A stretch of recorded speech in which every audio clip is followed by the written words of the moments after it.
So today on the menu is a guest presentation by Gene Hart, who is very well studied and practiced when it comes to astral projection. Astral projection is a very hot topic these days in occult circles, on Twitter, even TikTok, and all that. It's popular as it is interesting as it is misrepresented. So I guess what we're looking to do today is dive deeper into the facts of what is astral projection. How can you do it, and all the good stuff. Well, Gene can do it much more justice than I can in this weird little intro. So let's just cut to the chase. Gene, thank you very much for coming. Yeah, if you want, guys, show him some love with some emojis. Let's throw some flowers at him or some hearts. Thanks for showing up. If you're ready, Gene, then I guess I am too, and everybody else is too. So Yep, already. Cool. Let me just grab a position. Stream is rolling. We've got about 13 viewers right now, a little over. Oh, great. So yeah, let's have fun. Enjoy, everybody, and thanks again, Gene, for being here. Go ahead. Yeah, I would clap. I would give applause, but PC user. Okay. Sorry, yeah, I was just checking out YouTube people on there as well. Okay, let me sort out this laser pointer. I keep dropping it. Yeah, I don't have a VRChat, so. Yeah, that's all right. Okay. If you need help with it, just cool. Let me know. Okay, so yeah, welcome everyone. Watch out for my eyes. You can click it once to toggle it on and off. Yeah, there you go. Awesome. Yeah. Oh, sorry. One more thing. I do hear some echoes in the crowd. Guys, make sure that your mic is flashing. Make sure your mic is absolutely muted. All right.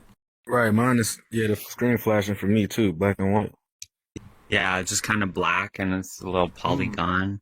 Well, if that's the case, you might be a Quest user. I do apologize. Something might have gone wrong technically, but you can still follow the event on YouTube. You can find a link in the Discord or on our YouTube channel. I do apologize. I don't have a Quest, so I can test these things always. But yeah, let's carry on. Yeah, it might be stepping out to watch it on YouTube. Yeah, please do keep your mics muted until question times, guys. Let's get started. Okay. All right. Well, welcome everyone. Thanks for joining. Quite excited to be here. So many people in this virtual space. It's kind of like a lower digitalized version of the Astral. And everyone's chosen avatars that look like themselves in physical life, right? I totally did. We have two frogs. we have a penguin. What is this? Okay. Anyway. Yeah, thank you for having me. Thank you for Tarek for being so helpful. You'll have to bear with me if there is any technical issues or something. I'm very new to VRChat, but I'm sure it will be fine. Okay, so where to begin? Astral projection, exciting and interesting, right? Not so exciting when it's coming from someone who's like a conspiracy theorist or sensationalist or something, right? If you want to get to know it properly, you need to speak to someone who has done the work to get there. In reality, it's a tremendous discipline for those who are determined to do it. But at the same time, it's extremely simple to do. The only thing that makes it hard is our own minds, because we've been raised in society to think that any new skill has to be attained from much suffering, and that we're not good enough until we put in that work. And so we find methods and systems in order to work towards that goal. But really, the method is just our subconscious way of putting it off until you feel worthy enough. And actually, deep down, we're just putting off the fact that we're afraid to do it, to leave the body. Okay, let me... Oh, yes. If you need help with the slides, Gene, let me know. I can flip them for you as well. Okay. Can you still hear me? Yep. Oh, yeah, great. Okay. Okay, so to give a very short introduction of myself and how I got to this point, when I was 18, I dropped out of university to study computer science. Basically, I was depressed, lost, and didn't know where I was going in life. And with that existential crisis, I discovered lucid dreaming. And I went on to have hundreds of lucid dreams, but eventually I also found no satisfaction in that either, because I asked myself, what is the point of existence if all that I experience is within my mind, right? When we dream, we just experience our own little world. And it's exactly the same for when we're awake in the physical too. We're always just in our own world of what we know. The mind always clings onto the known, what we learn. But for us to discover the unknown, it has to let go of that clinging. And so eventually I found meditation, and through this I found astral projection and learned how to go beyond dreaming, hence the name of my book. And through this, you can venture into dimensions of consciousness which are absolutely nothing like the hundreds of lucid dreams I had beforehand.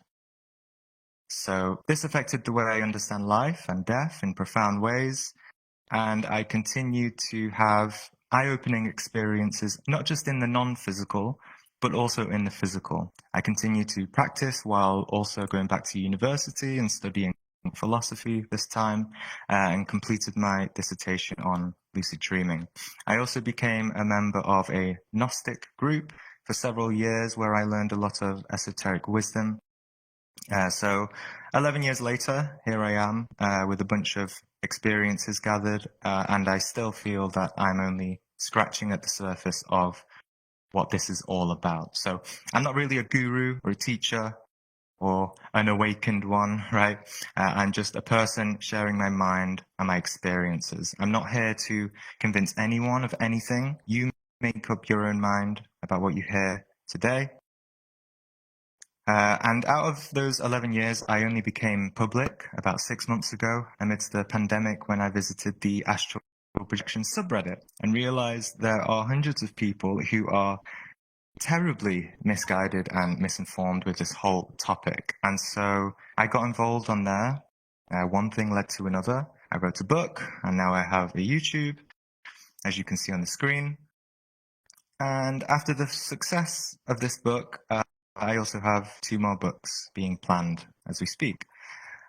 And it's been great given my experience and what I have to share on this, because we're really pushing for new paradigms of thinking and awareness when it comes to this topic on quite a radical scale. So we can bring about a real change in the world by changing ourselves. Astral projection is not just some separate theory or hobby. It's integral to absolutely everything in life. You name it, science, religion, politics, esotericism, even down to mundane things such as when the next episode of your favorite show is coming out, or what clothes you should wear to work, how much money you make, or your level of popularity with friends, or whatever. The astral plane is integral to everything.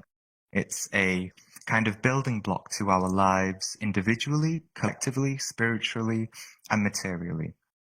I know some of you will kind of know what I'm going on about here, vaguely. Some of you probably don't at all, but, let's go deeper into it. And here's the book on Amazon. Just search it on there in your own time if you'd like to read more about it, including all the reviews, to get a better idea of what it's all about.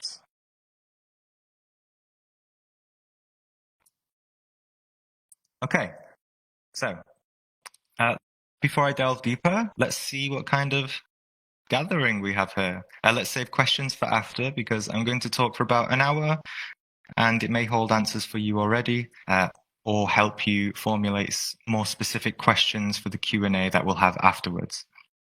The Q&A can last anywhere from 30 minutes to, maybe up to 2 hours, depending on my stamina and, your questions as well. So, yes. So who here is entirely new to the topic of astral projection? I guess if you don't have a VR set, you can just nod your head up and down. Jump, use with some your mouse. emojis, be creative. Oh, yeah. I see a couple. Okay. All right. Yeah. Okay, so who here feels like they know quite a bit about it? So did you say who's new? Yeah, who's new, entirely new to astral projection? Okay, and who here thinks they know quite a bit about it? Okay, great. Who here has already experienced astral projection? A few days. Okay. Okay, great. And in other words, an out-of-body experience. They're the same thing, essentially, right? Okay. Who here has had a lucid dream? Okay, a bit more, I think. All right. Just to check, does everyone know what a lucid dream is? Is there? Okay. Don't be afraid to say no. Does anyone? Okay, that's fine. Does anyone not know? I would assume everyone usually does, because it's a conventionally accepted fact nowadays. But if you don't, it means being in a dream and at the same time being aware that you're in the dream, giving you the freedom to do whatever you want. Your imagination is your only limit. So imagine this is a dream now, and you can just do whatever you want, right? Okay, so who here thinks astral projection and lucid dreaming are the same thing? Okay, no one. Who here thinks they're not the same at all? Okay, great. Who has no idea at all? Okay.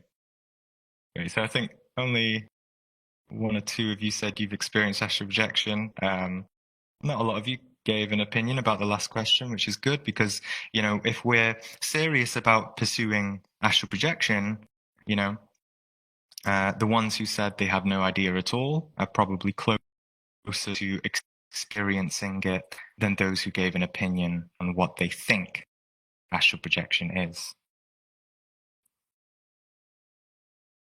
Which brings us to our first point. What astral projection is not. And what it is not what we think. You follow? It is not what we think. This means astral projection does not happen according to or within the realms of belief, thoughts, imagination, visualization, hallucinations, unconscious or subconscious dreaming, psychedelic experiences, scientific deduction, religion, occultism, or even just general spirituality. No, in its core essence, in its purity, it is absolutely none of that. It doesn't matter whether you love science or you love spirituality or you love occultism. In purely practical terms, you need to forget all that, because when we talk about astral projection, we're not talking about an idea. We're talking about life itself, right? A dimension or mode of consciousness which is present in nature, and that happens beyond every single idea, analyzation, or belief that you can think of. Why? Because it is an actual reality, just like physical life. And so to drop all of what society and culture has told us and investigate this matter for ourselves is to become our own pioneers of consciousness and delve into these matters ourselves, instead of relying on ancient books or modern science to tell us the answers for us, right? As for what astral projection is, it's the phenomena of consciousness separating from the physical body. Now, you can view that as actually externally leaving the body or internally going into inner worlds. That's not important, really, when it comes to the practice. It doesn't matter because both are one and the same, right? And actually, if you look into recent studies on consciousness and what things are pointing towards, the fact that, consciousness does not exist within the body, but instead the body exists within consciousness. So consciousness is within and without all things. And in those dimensions, we can have life-changing experiences and learn a lot of things. If you want to know whether it's possible to actually see physical things while outside of the body and confirm and validate them, yes, that is also possible. You are able to leave your body, go and see something, and then wake up back in your physical body and go to the same location to validate it. I've done this before, and someone called Graham Nichols is someone who... Oh, I apologize. There we go. Yes, Graham Nichols is someone who has done this hundreds of times in scientific settings, and he's currently still being, researched on somewhere in America currently, I believe. But yeah, you can search him up if you'd like, if you want to know more about that. So, yes, you can leave your body and see objective realities within many kind of dimensions, not just dimensions that are parallel to the physical as well. You can go to that which we call heavens and that which we call hells. One is a higher dimension of consciousness and the other are lower dimensions of consciousness. Humanity is scared of the idea of heaven and hell because they don't understand it. But when we understand the nature of them and realize that those types of environments are a result of our own energetic makeup, then we understand how to change those realities. All dimensions are a result of a specific tuning of our state or our level of consciousness. In astral projection, we can literally fly into space, visit other planets, and discover profound truths of what we call the universe in a direct and personal way. We can communicate with those who reside in higher dimensions and also with loved ones who have passed away. But the main purpose here is for learning. To use astral projection for any other purpose other than to grow, inquire, and learn about oneself is useless, frankly. To use it for entertainment, trivia, or as, a casual hobby is fine. But for anything else, really, it's useless and a complete waste of time, Like so many people initially think, I want to experience astral projection because it's so cool, right? Well, that person is, missing the point. How can one have such a profound experience and just treat it as cool? We need to be aware of the significance and implication of what's happening. And you can learn anything in the astral you set your intention to. If you want to understand your problems, or perhaps study, Hermeticism, Gnosticism, Kabbalah, or whatever in the astral, then you can learn it in a very direct way over there. If that is your purpose and what you're meant to do, right? Everyone has experiences according to the level they're ready to accept.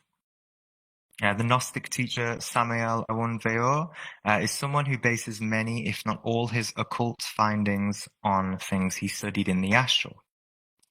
Any kind of psychic ability, such as, scribing, remote viewing, clairvoyance, clairaudience, are all his occult findings to accessing these higher dimensions accessible within ourselves. Astral projection is helps you realize that all psychic phenomena is natural. And so, you know, if you want to scribe, for example, okay, go to a dimension in the astral, get advice from a spiritual teacher, which is entirely new information to you, and then, you know, wake up and write it down. Now, or if you want to practice clairvoyance or clairaudience, simply find someone and focus on them, and you'll see their thoughts as images or hear them as information. These abilities are very natural in the astral. They come second nature to you over there very quickly. And if you're attentive enough, you can ground these abilities in the physical too. So since I'm saying Questions? What's Save that? questions for the end, please, Kenneth. Ye- Appreciate it, though. yeah, let's save it for should be about 45 minutes. Don't worry. You can note down questions. So since I'm saying astral projection is so integral to everything, naturally there are many traditions and teachings where astral projection is part of whatever the Wait, this quest experiencer is so or laggy. Please teaching don't interrupt. is describing. But they don't just use the term astral projection or out-of-body experience explicitly. For example, there's a Hindu yoga called Shabdi Yoga, Shabd, Shabdi Yoga, which is all about going into experiences beyond the senses. And even in the Bible, St. Paul specifically and literally says how we can go out of the body to experience, quote unquote, the heavens. And in the Hermetica, one of the first things is a discourse between Hermes Trismegistus and Poismandres. And the first thing he says is, his thinking soared while his body was restrained, and a being appeared to him and changed shapes. And his body was heavy and sleepy, like when you eat too much. A lot of old texts like these essentially describe out-of-body experiences, but because of a lack of form terms back then, in a way you could say they describe them in a more plain way without the, you know, preconceptions and connotations that we have about the labels of out-of-body experiences or astral projection. So the closest way I can describe to you what astral projection feels like is if you just for a moment, you know, please look away from the screen. Or if you have a VR headset on, I'm not sure if you can still continue listening. If not, you know, just use your imagination. But it's better to do this while looking at your physical surroundings directly. So look around where you are, wherever you are. Look at the palm of your hands and see the little details of it. Feel what it feels like to be you and being your body. Hear any sounds in the environment. Maybe you can hear things outside, or if there's no sounds, just pay attention to the silence around you. Maybe, you know, touch a nearby object and feel how it feels, the realness of it, the tangibility of it. Now, just imagine for a moment that you are in the astral plane, here and now, in your, you know, physically, essentially, and that your physical body is asleep in bed somewhere else. This is what astral projection feels like. It feels just like this. You don't need to imagine what it feels like, because it feels just as real as physical waking life. Now, you know, hold on to this sensation for just a moment and try to intensely amplify and expand your awareness, you know, by 100 times. Because astral projection in its most profound experience feels more real than physical life. It is more tangible, more palpable. You feel every inch and see every detail and learn new information from whatever you're seeing. Whether it be a discussion with someone, you see a new piece of art, you see something or read something, the sensation that things are not happening from your subconscious mind makes the entire encounter a learning experience. Okay, so, you know, back in the room, in case anyone actually took your headsets off. So, ask yourself, why can't I feel like this all the time? Well, it's mainly because our minds, attachments and obsessions with what you can see on the screen, right? They're blocking this extrasensory perception of what is beyond our own mind.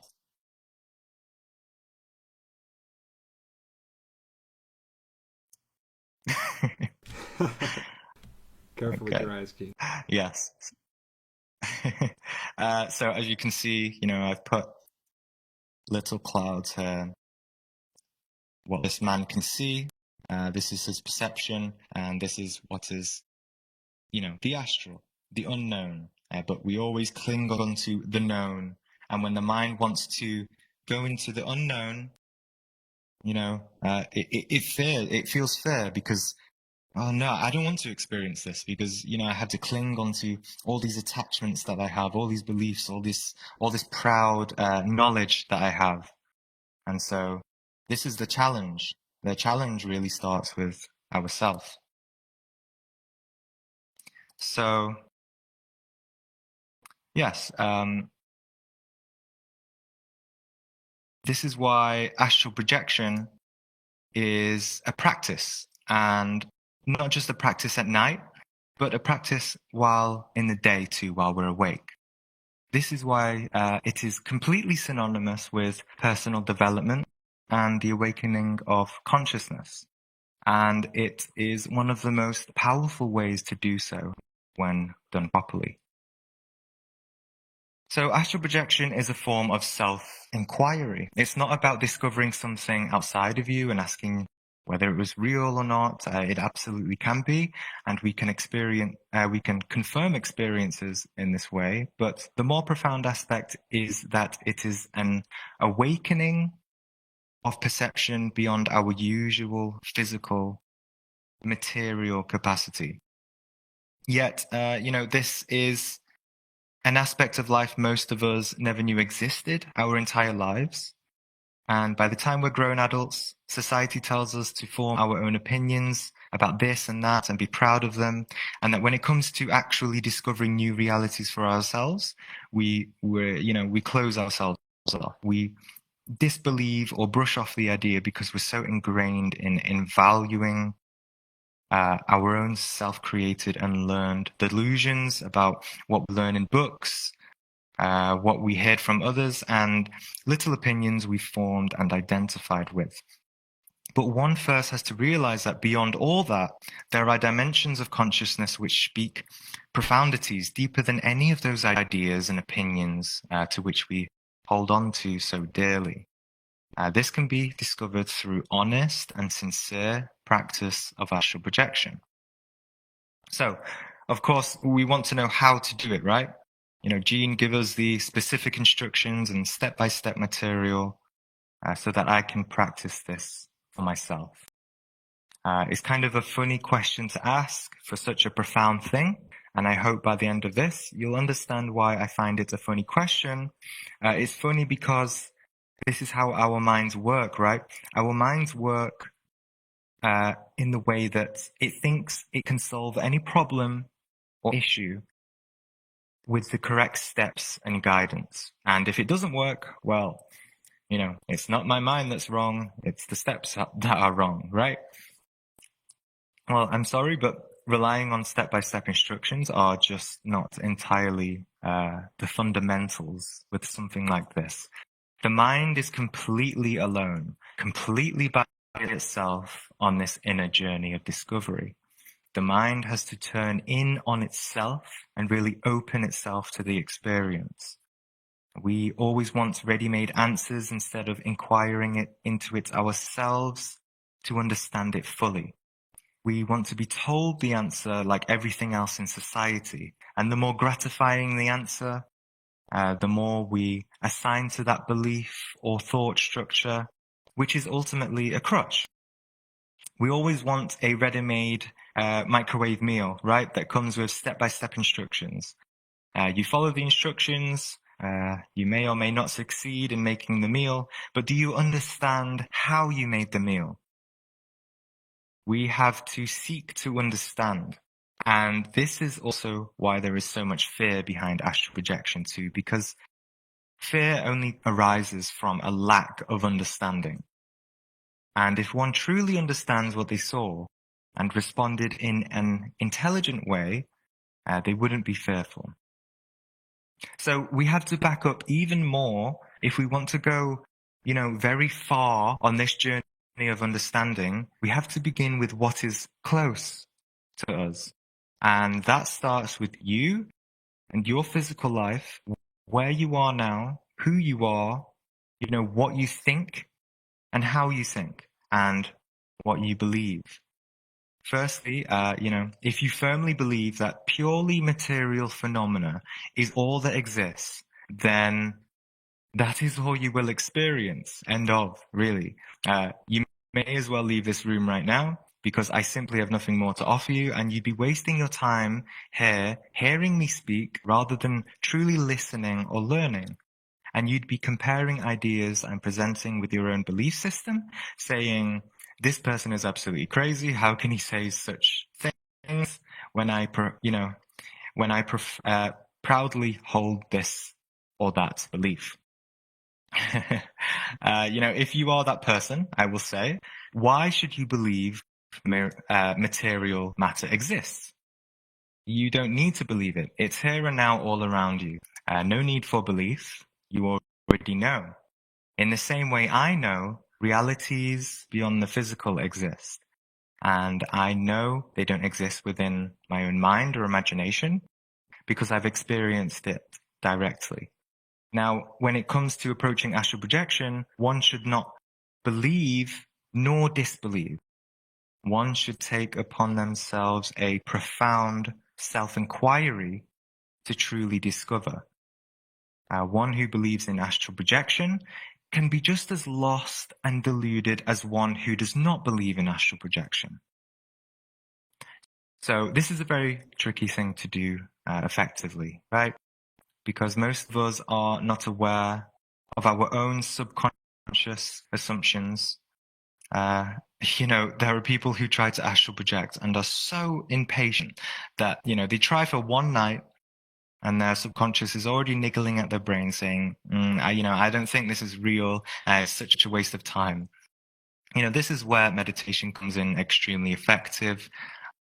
If one knows how to meditate, I recommend checking out my video on how to meditate, and also listen to the audiobook, The Power of Now by Eckhart Tolle. Some of you may have heard of it before. We won't cover too much on meditation here due to time, but if one is really interested, you will find the proper material for that. We also Now, give a meditation class with all here that on said, Tuesdays, just to throw it out there. there we go. And so with all that said, I will give some basic step-by-step instructions on how to come out of body, but step-by-step instructions are something that is secondary. Everything I've been saying up to now is absolutely primary and fundamental to approaching this entire thing. It's first about temet nosce, right? Which is Latin for know thyself.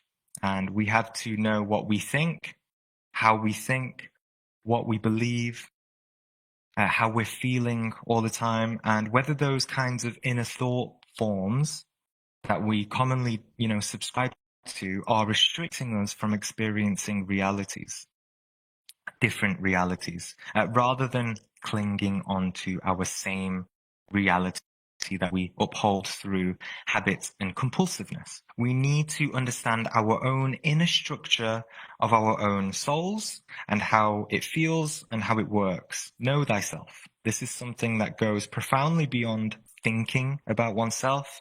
It goes far beyond the level of the intellect. The great Jiddu Krishnamurti said, as long as there is fear, that fear will take shelter in belief. And so in this sense, Jiddu Krishnamurti was a Gnostic. Anyone who renounces belief in all its forms is a Gnostic. Gnostic derives from the word gnosis, which in its purest translation means direct experience is superior to belief. our species is, so obsessed with belief, right? We have religions and spiritual wars over who is right and wrong, who's better or worse, and not just about beliefs, but, theories, over intellectualizations, personal opinions, over analyzing, assumptions. We use all that to argue with each other. When in reality, everyone is wrong when they're just at the level of intellectualism. So this phenomena of belief is, kind of problematic, and it's a dualistic trap in its nature.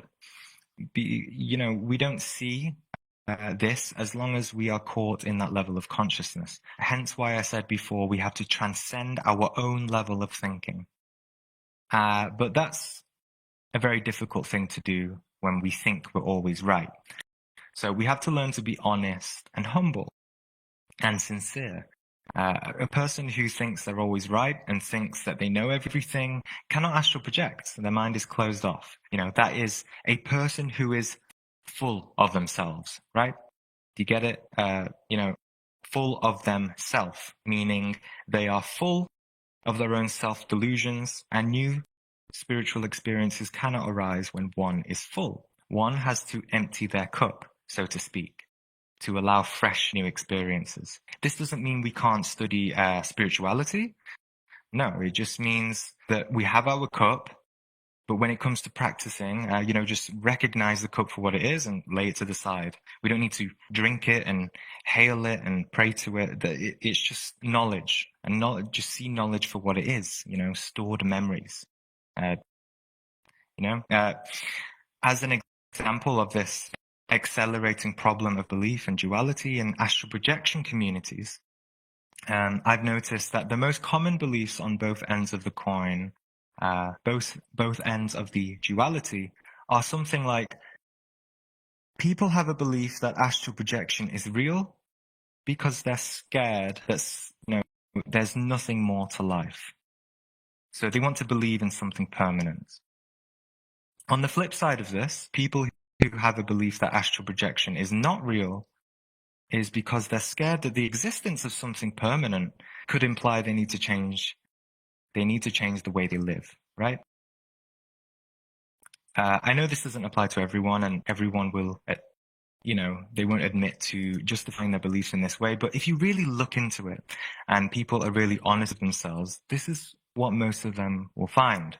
We have to go beyond both of these beliefs and take a leap of faith and really look at what actually is, and what this actually implies for our own life and our existence and our purpose.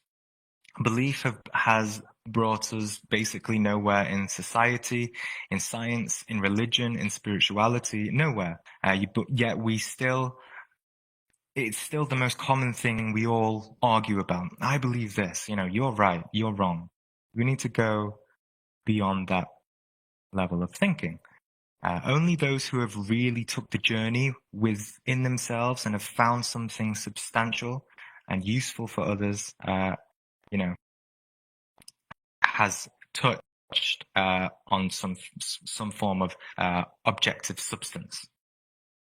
They become people of creativity and originality instead of being a person of regurgitated ideas from past authors, masters, great scientists. We all do this. I do this. But we need to find our own essence, our own divinity, right?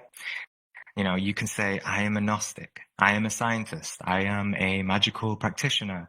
I am a Christian. I am agnostic. I am a skeptic, right? We subscribe to external thought structures that we like going down a shopping aisle and seeing what your favorite thought form to identify with is, today, instead of actually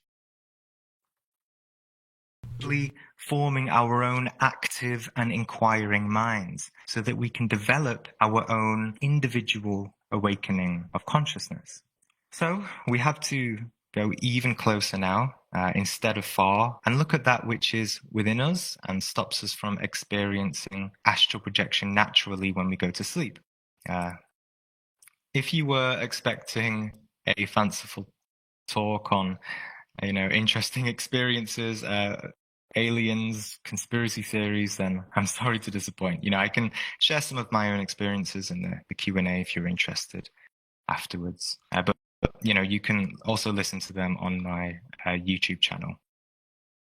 But what I'm talking about here is the real practice, the real fundamentals, starting with ourselves and finding those keys within directly. I am only concerned with helping, men and women to discover this profound dimension of life for themselves. And I'm also sorry if you were expecting scientific deductions. I don't care for science. Don't get me wrong. I actually love science and the beauty of mathematics and quantum physics, who are knocking at the doors of non-physical dimensions, by the way. So I love science, but I don't love modern scientific groups who are hailed as leading pioneers into the study of creation. Actually, I used to love modern science very much until I found Astral Projection, of course. The New Scientist magazine. I grew up buying every single new magazine every week. But if one is to subscribe only to modern scientific discoveries, you're going to be stuck in the labyrinth of questions instead of discovering. And you probably won't find very much in this lifetime. Science has a place for the extremely slow process of putting physical matter into understandable, systematic, intellectual equations and deductions. It's great and satisfying for our intellectual minds, but it doesn't have a place for your individual personal awakening of consciousness. Modern science and our technology is actually very primitive compared to what is actually achievable. And, if you come out of body and you get a glimpse of, certain intelligent life, you'll see that compared to our technology, we're very primitive. Okay, so this is a similar diagram, just a bit more elaborated. You don't need to worry about reading it all. I just used this for a recent YouTube video. You can go and check that out if you want to. We won't go too deep into it, but the basic idea is that in the middle is you as your soul, right? As your pure awareness. This is where we should live in our consciousness. However, we often live inside or get caught by or identify with all branches that are coming off it. These branches are part of life. I'm not saying they're bad in themselves, but that we all get caught in these in one way or another. And they rule our life and our consciousness instead of us having clear awareness over them. I've made a video on this. It's called Transcending the Fourth Dimension, if you want to look into that and download the image there as well. It's called Rise Above Time to Understand the Astral Realm. Rise above time because, these things are all essentially things that we learn in the past. And we're always in the past, right? We have to be more present if we want to pursue what I'm talking about. And, let me scale for you the significance of these psychological obstacles. Modern psychology agrees with what I was taught in Gnosticism. And not in my Gnostic group, this was made very clear to students. That most of our minds, our consciousness, is made up of subconscious or unconscious thoughts, right? In Gnosticism, they generally teach that we are only 3% conscious.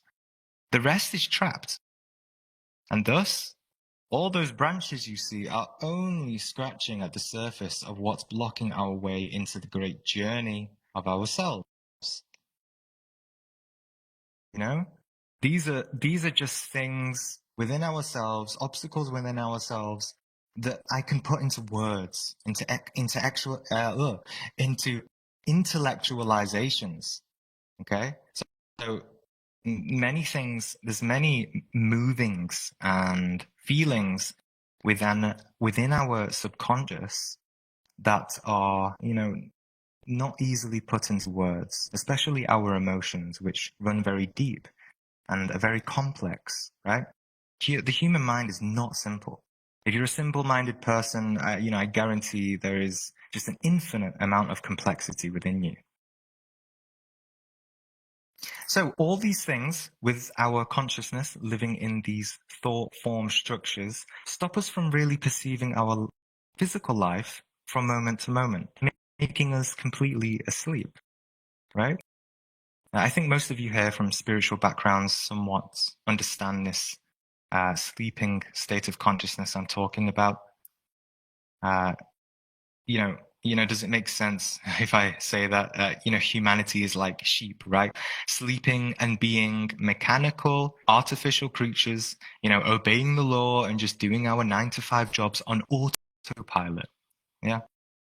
Yeah, most of you are nodding.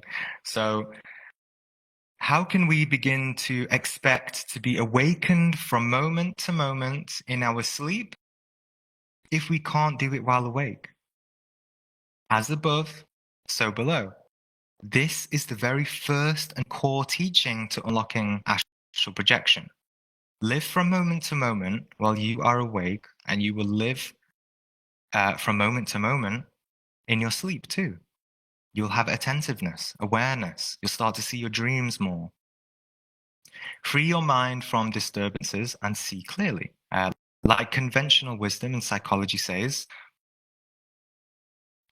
people dream about what they did during the day.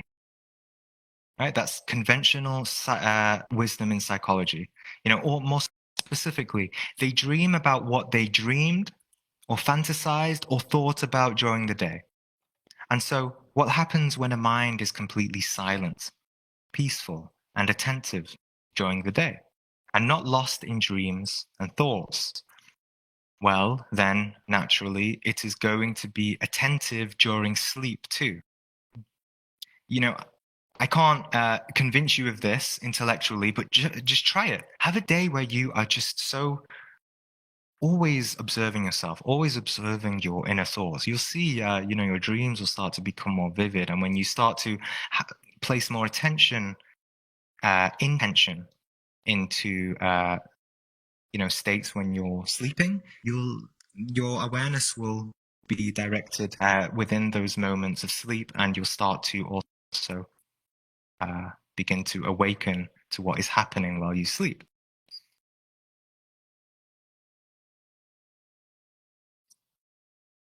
Okay, so this is where we get onto degrees of being awakened. While the physical body sleeps, while you're asleep and you somewhat awakened your consciousness, you may find yourself in a dream. Okay? And, you may not be aware that the environment you're seeing is being projected by your own subconscious. And so if you're attentive and mindful enough and still enough to see and feel that you are actually dreaming these things into existence, then you'll also have the innate sense, the innate ability to let go and stop thinking it all up. You can literally sense yourself dreaming up the dream. This, will result in that those subconscious dream projections will dissolve. And what happens when consciousness is in non-physical reality but isn't dreaming? Well, then objective reality appears before its eyes.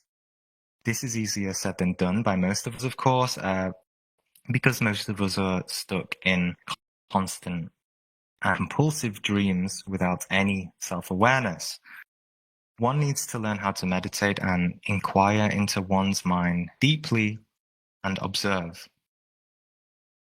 Now, I want to explain how this can look in the astral. Say I astral project and I see souls, I see people moving around in the astral. I see normal people who are unconsciously in the astral. You see, in reality, you astral project every night, unconsciously. I'm not sure if many of you realize this, but yes, when the physical body sleeps, consciousness roams around, carrying on in its delusions of thought, just like it did during the day. So let me explain how this looks in the astral. Imagine for a moment, in the physical, imagine your closest, local busy city center or town center.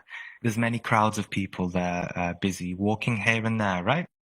Now, physically, they're all in the same location. They're all in the same physical location, right?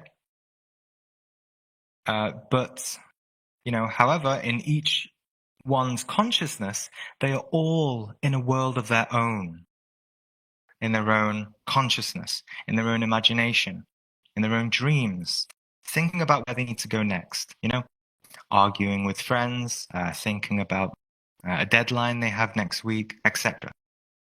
And so this is exactly the same as in the astral plane. We walk around like deluded zombies in the physical, and we also do it in the astral too, as above, so below. And depending on how deep one is stuck in their own dream world, determines how cut off they'll be from experiencing objective reality. You can see this in other people if you're discerning enough. There are people we've all probably talked to who are so cut off from reality, so cut off from themselves, that when you talk to them, it's like not really there, right? They're stuck in their own preoccupations. Or say when someone is daydreaming and they suddenly snap back to where they are. You see, as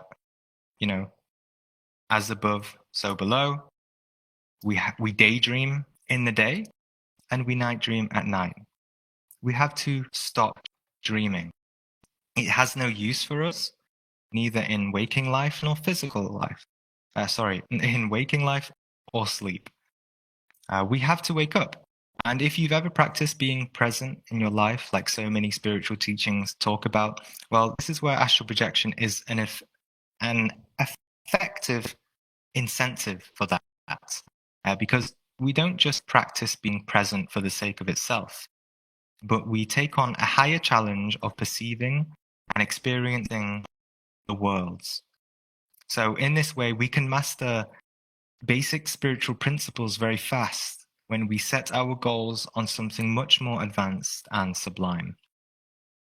So as you can see on the screen, once you're in non-physical awareness, either consciously or unconsciously, you can be in a dream. And as you begin to grow, this isn't a set line, a set diagram. This is just a general outline. And as your awareness grows, you can be in a lucid dream. And then once the dream is dissolved, you can enter the astral plane. Okay. Don't worry if you're not following properly. There will be time for questions. So if you somewhat understand what I'm saying, you'll be able to use your own intuition to understand this diagram. This is by Bob Peterson, an author, by the way. He has a book called Hacking the Out-of-Body Experience. I recommend it if you really want one of the most comprehensive books on different techniques and specific methods for leaving the body, all with a scientific approach. When I talk about astral projection, unfortunately, I'm not that interested in talking about specific techniques. I want to talk about the fundamentals, right? As you have already heard me talking about. So, yes, as you can see, he's labeled, let me get my pen.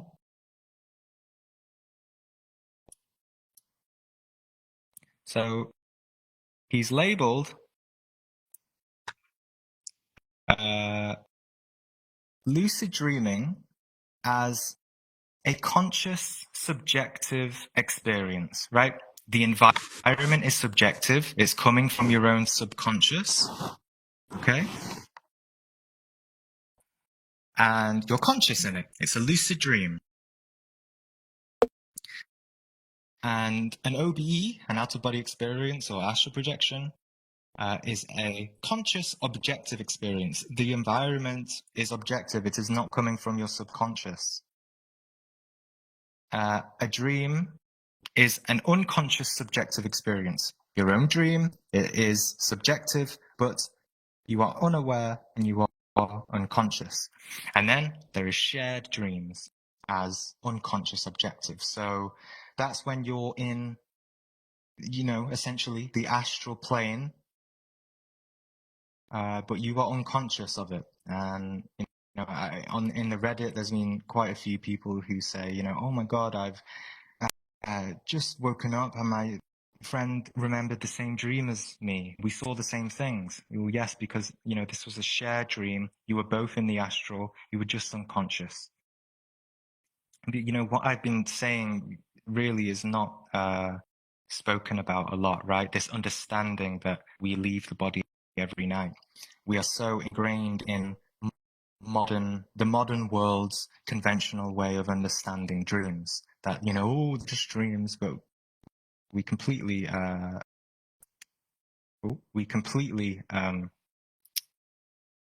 underestimate them. So, yes. And unconscious shared dreams. So, as I said earlier, our conscious roams around the astral unconsciously. And depending on our level of consciousness, we can sometimes be in a world of our own, like in our own sort of bubble, or we can actually be sometimes in objective astral realities, but we're just not aware. So if you're really listening to what I'm saying, sorry, I'm pointing the laser at you, you'll know I've already revealed a method to astral projection, which is astral projecting from a lucid dream. It's simple theoretically. I'll repeat. It's just 2 steps. 1, become lucid. There are many easy lucid dreaming techniques out there. Just find them. I won't go into them here. And number 2, realize it's a dream and sense yourself dreaming the content of the dream and then stop it, break the dream by instinct. It doesn't take thought to do this. You just stop. It takes your ability of thought to stop it. Just in exactly the same way, you stop yourself daydreaming in the day and snap back to reality. If you've been daydreaming, if you ever find yourself daydreaming and you catch yourself and you stop dreaming, it's a very similar sensation when we do this in the non-physical. So you don't think about it, you just do it. Also, just to point out 2 common ways you can tell the difference between a dream and astral projection. If you're, in doubt, you can measure it by, in a dream, you can control absolutely anything without limits. If you want to move buildings, if you want to move planets, you can do that. But in the astral, you're not able to manipulate things like this. Similarly, the astral won't react to your experiences. So, for example, if you open a door in a dream and expect there to be a beautiful woman or man behind it, then that's most likely what you'll get in a dream. But if you do it in the astral, anything could be behind that door, just like in the physical. The astral is always surprising and fresh like that. In reality, you don't need to test your experiences like that, because once you're out there, once you're out of body, the objectiveness and energy of it feels imbued with life and essence, and all with mind-boggling detail. The experience really does speak for itself, especially when compared to a phantom, ghost-like dream which has no substance. The only substance is your own thoughts.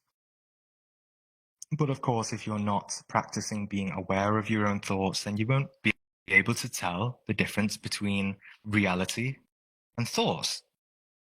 And this is also related to, this is synonymous with self-healing, and it's related to, this is a healthy practice to do because, as you grow older, some people develop mental health issues and they can't tell the difference between their thoughts and reality.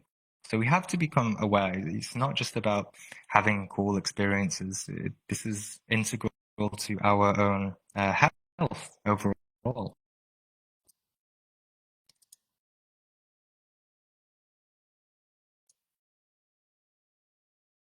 So here's a sort of similar diagram I made, which is a vague and generalized example of how consciousness ascends in different layers of reality according to its degree of awareness.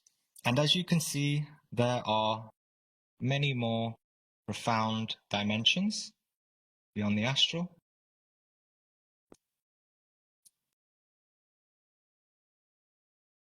Actually, astral projection is not just about traveling to the astral plane.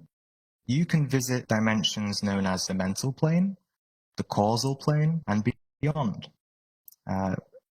But those are, tremendously profound, and we won't discuss that today. And there are also, kind of sub-dimensions in the astral as well, such as the lower astral, or the astral, which is parallel to the physical, or the astral, the higher astral, which are kind of like,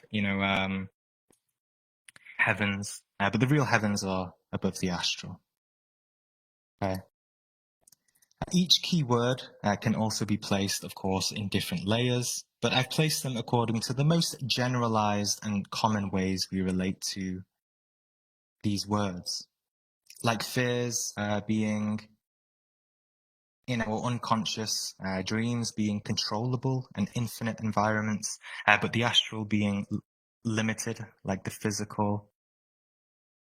As you can see, higher dimensions, greater realities are places beyond the ego in a way. You have to have a certain degree of enlightenment to get there. So I've talked a lot about going beyond our ego, right? But don't let that be a self-limiting belief, like, oh, I have ego, so I'm not worthy enough. No, it doesn't matter who you are. You just need to be able to exercise self-awareness so you can visit these dimensions.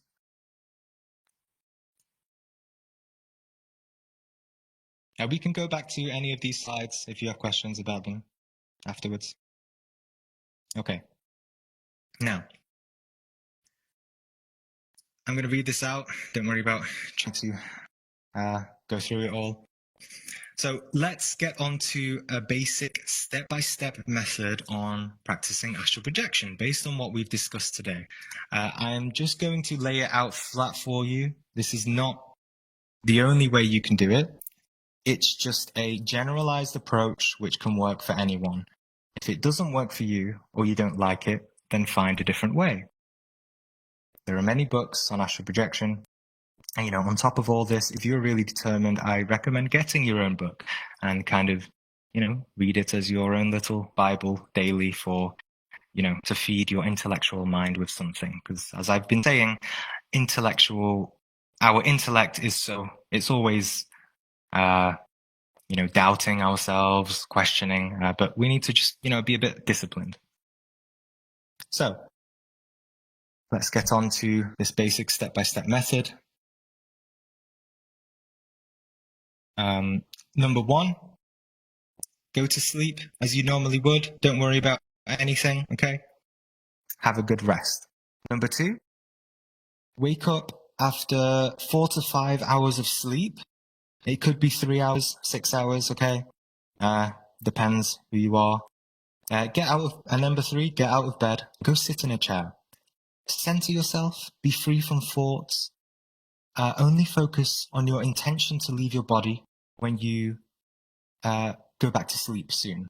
Make sure you stay in a drowsy and sleepy state so you can easily go back to sleep, soon after this, okay?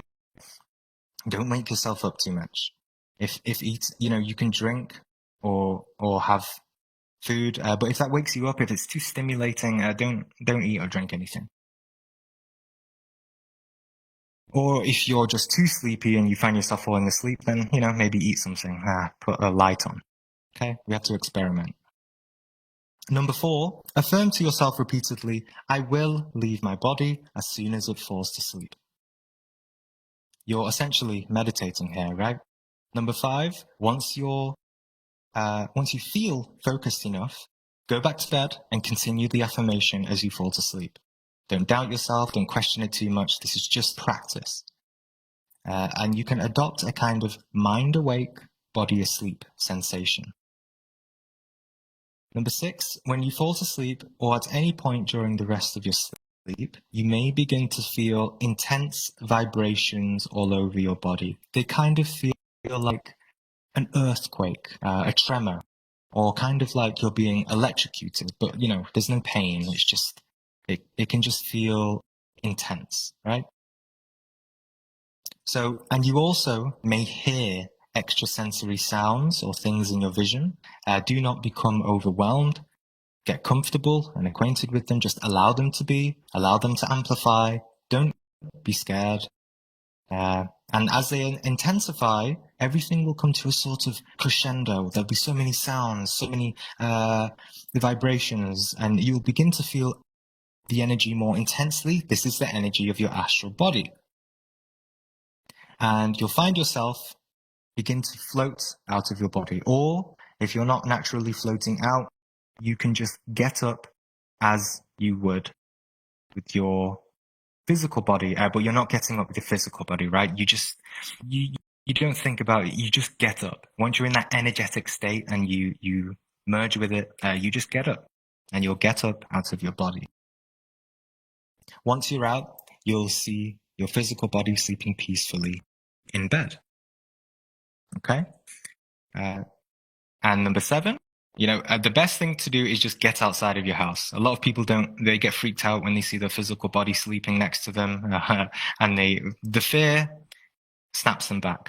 So get out of your house, walk down your road, and explore. Okay? And it's important to note that have no expectations. And expectation creates disappointment. Be patient. Experiment like a scientist over many nights with different variations, such as waking up after 6 hours instead of 3 hours or 4 hours. Stay up longer or shorter when you do wake up in the middle of the night. Or try different mantras, such as mind awake, body asleep, or I am separating from my physical body. Repeat these things. Or I can leave my body easily. If you really want to astral project, you will do it. The point of affirmations is that you can plant seeds of willpower and intention and belief, self-belief into your subconscious, so that your subconscious mind will do the work for you while your physical body sleeps peacefully. Have you ever intended to wake up at a specific time without an alarm? It works, right? It's just the same. Now, also, if it's your first time astral projecting, you might feel very heavy. You might not be able to walk properly. It's absolutely normal. It's like getting used to a new body consciously. It's a really common thing. You might not even be able to see very clearly. Everything might be very dark. But with practice, it all becomes, second nature. Just like how a baby learns to walk. They just do it with practice. And it's also important to know, you may want to look into basic lucid dreaming practices, such as doing reality checks. Does everyone know what a reality check is? Okay, a few people. If you don't know what it is, it means, most people do, jump in the physical, jump like 10 times a day in the physical, and just through habit, you will do it in a dream.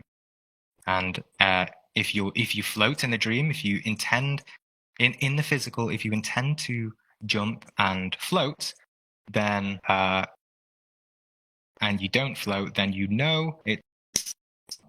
in the physical. But if you jump in a dream and you float and you fly, well, then it's a dream, right? Or the astral. And also learn. You have to. This is crucial. You need to learn to recall your dreams. We need to strengthen our ability to recall dreams every morning, because actually you can have the most amazing astral projection experiences that you want to tell all your friends about.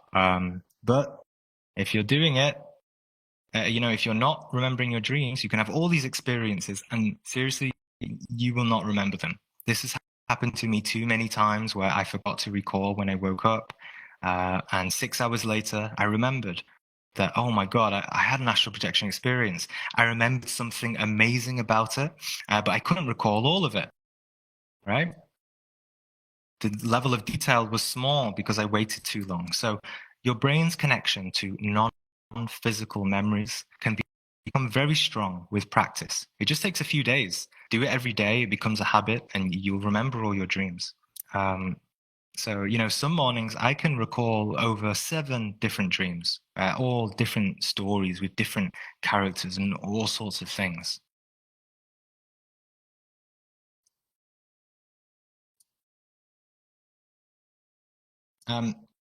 You can, you know, take a screenshot, or, you know, if you ask me on Reddit or Discord, or maybe ask Tarot Frog, you know, I don't mind. You can have any of the slides in this presentation if you want. Cool. I'll make sure to post them. Yeah, Yeah. appreciate that. Yeah, no problem. Okay, so one thing you should also be aware of is that no matter what technique you use, if you want to leave the body directly, that is, have the actual distinctive energetic sensation of leaving and separating the body, separating from the body, as opposed to, you know, projecting from a dream. Because when you astral project from a dream, there is an energetic shift as well. You can feel vibrations, but it's not as direct and it's not as apparent as when we physically leave our body, you know, from our bedrooms, from our sleeping physical bodies. So, you know, when this happens, it always happens within the precise moment of, it happens within the precise moment between wakefulness and sleep. Let me get the pen. Here, okay? In between here, this is where it happens. All right. Now, too many people stress over, oh, Gene, I stayed in bed for like 2 hours and I tried leaving the body and it didn't work. Well, you know, please don't do that. It's just, you're not going to get anywhere because you need to pass through the gate of sleep. You need to go to sleep. Don't worry if you fail. You need to go to sleep. There's no point staying awake and thinking, I'm going to come out my body, I'm going to come out my body. If you're doing that for like 3 hours, you're definitely doing something wrong. You need to relax. So this is why it is very effective to wake up multiple times during your sleep, because you have the opportunity to detach from your body in the instantaneous moments when you wake up, and also when you go to sleep.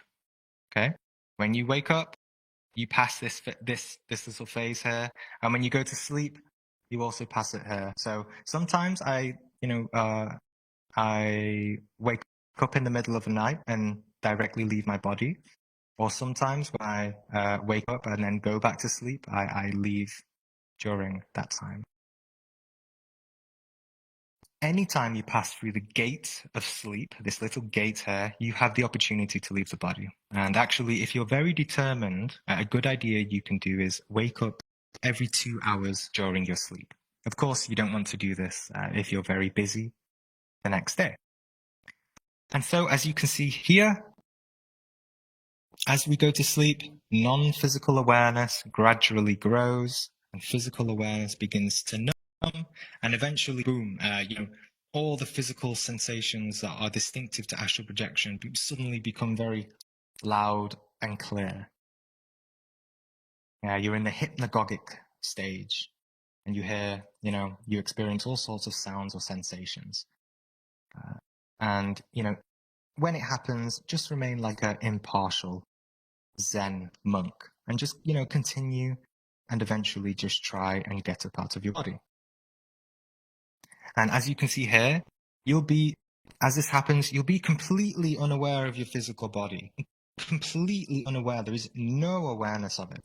You don't need to be scared that, you're dead or you're not going to go back to your physical body. If you want to go back, you just intend it and you will go back to your physical body.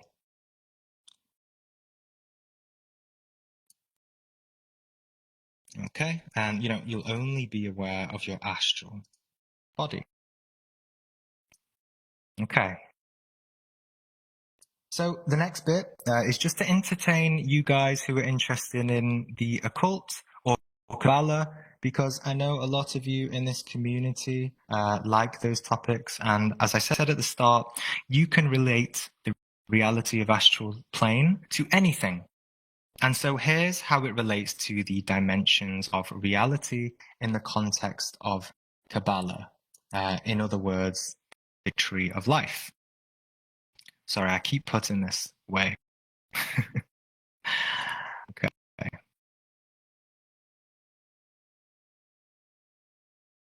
So I won't go too much into this. You can ask questions after if you like. We're almost finished. I learned about Kabbalah in Gnosticism, naturally, but I wasn't overly interested in it. So you guys probably know more than me, or may have your own ways to understand it. But here's mine in relation to astral projection. As you can see, the astral plane is located in the 5th dimension, above time and space, right? The 4th dimension is time, 3rd dimension is physical, and this we have the dimension above time and space, beyond time and space. Okay, you can also see that there is an inverted Kabbalah here, which is essentially where we dream and where our ego is and where the enormous subconscious lies. As you know, if you've studied Kabbalah, all these realms are very profound. So, we're not just, we're not like gods, right? We're not, we are gods, but I mean, there are some people who are very egotistical and say, I am God, I am everything.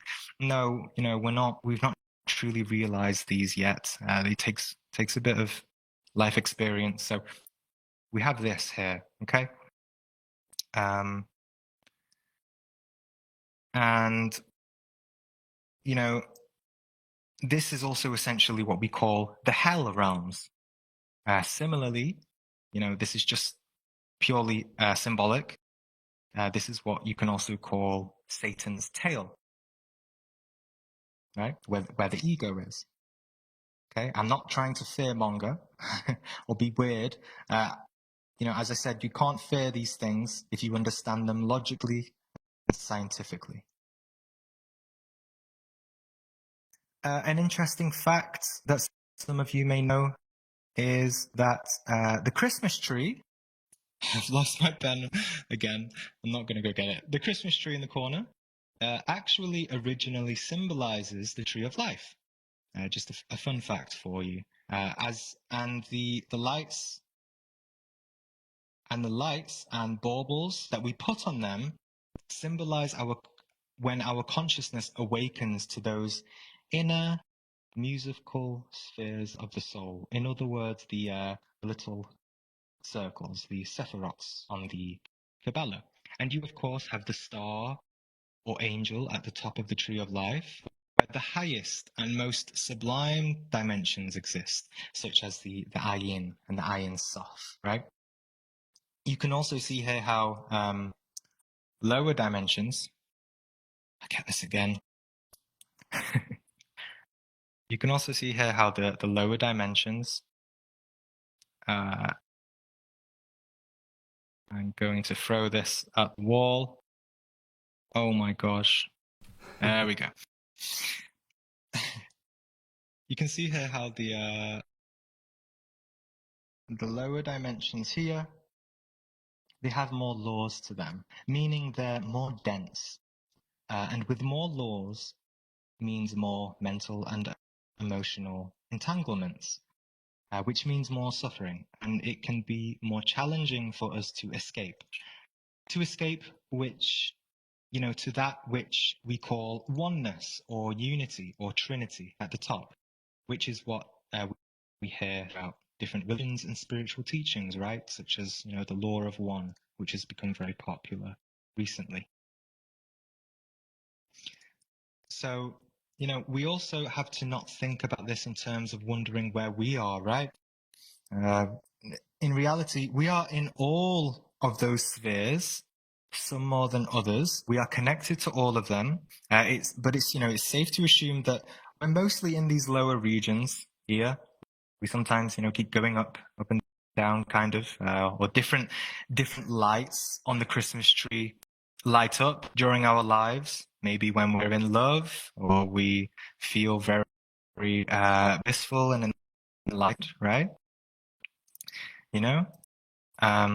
But we're mostly in these lower regions. Humanity, especially in lower regions. Maybe some of you are a bit more higher because this is a spiritual community and there's not many people like us, right? And but we can still feel all these because we are the universe itself, right? We can connect to the highest dimensions. We are a microcosmic expression of the macrocosmos, and we are members of this creation. We are creation itself. And, especially those moments of great peace or love, or that feeling that religious people have of God, right? Is when they connect to these parts. But of course, there's a lot of religious people who mix their feeling of divinity with their own ego or delusions. But the fact is, divinity is still there in its purity, free from human stains of perception, right? Of opinions, etc.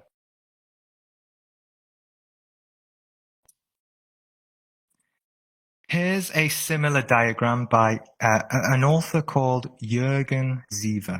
I highly recommend his books. He's by far my favorite author on the subject of out-of-body exploration. The point here is to show in a crude way the relationship between dimensions and how dimensions and consciousness are in fact multidimensional realities. Just like how science is pointing towards the fact that there could be multiple physical universes. There are an infinite number of dimensions in the universe. Which one you're connected to all depends on what you choose to be in according to your own specific mold or energy of consciousness.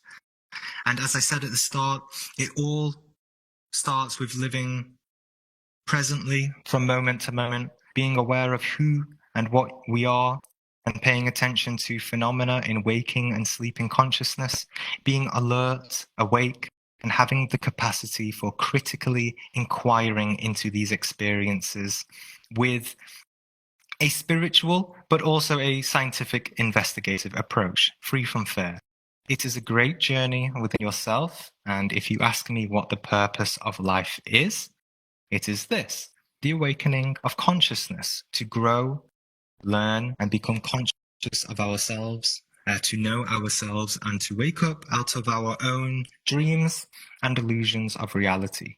Not becoming greater people with superpowers, but becoming less of ourselves, doing the work of chiseling away at our own physical, mental blocks that stop us from intuiting non-physical realities. Astral projection applies to all of us. Why? Because all of us will die. Astral projection is an opportunity for us to die before we die, to get ready for the death of the physical body, which will surely be our greatest journey of all. We do this by dying to every moment in order to live more fully, and also coming out of body is like a mini death too, like a mini near-death experience, but a controlled and awe-inspiring one, free from fear and completely sane, with your full and normal sense of self, just how you feel where you are right now.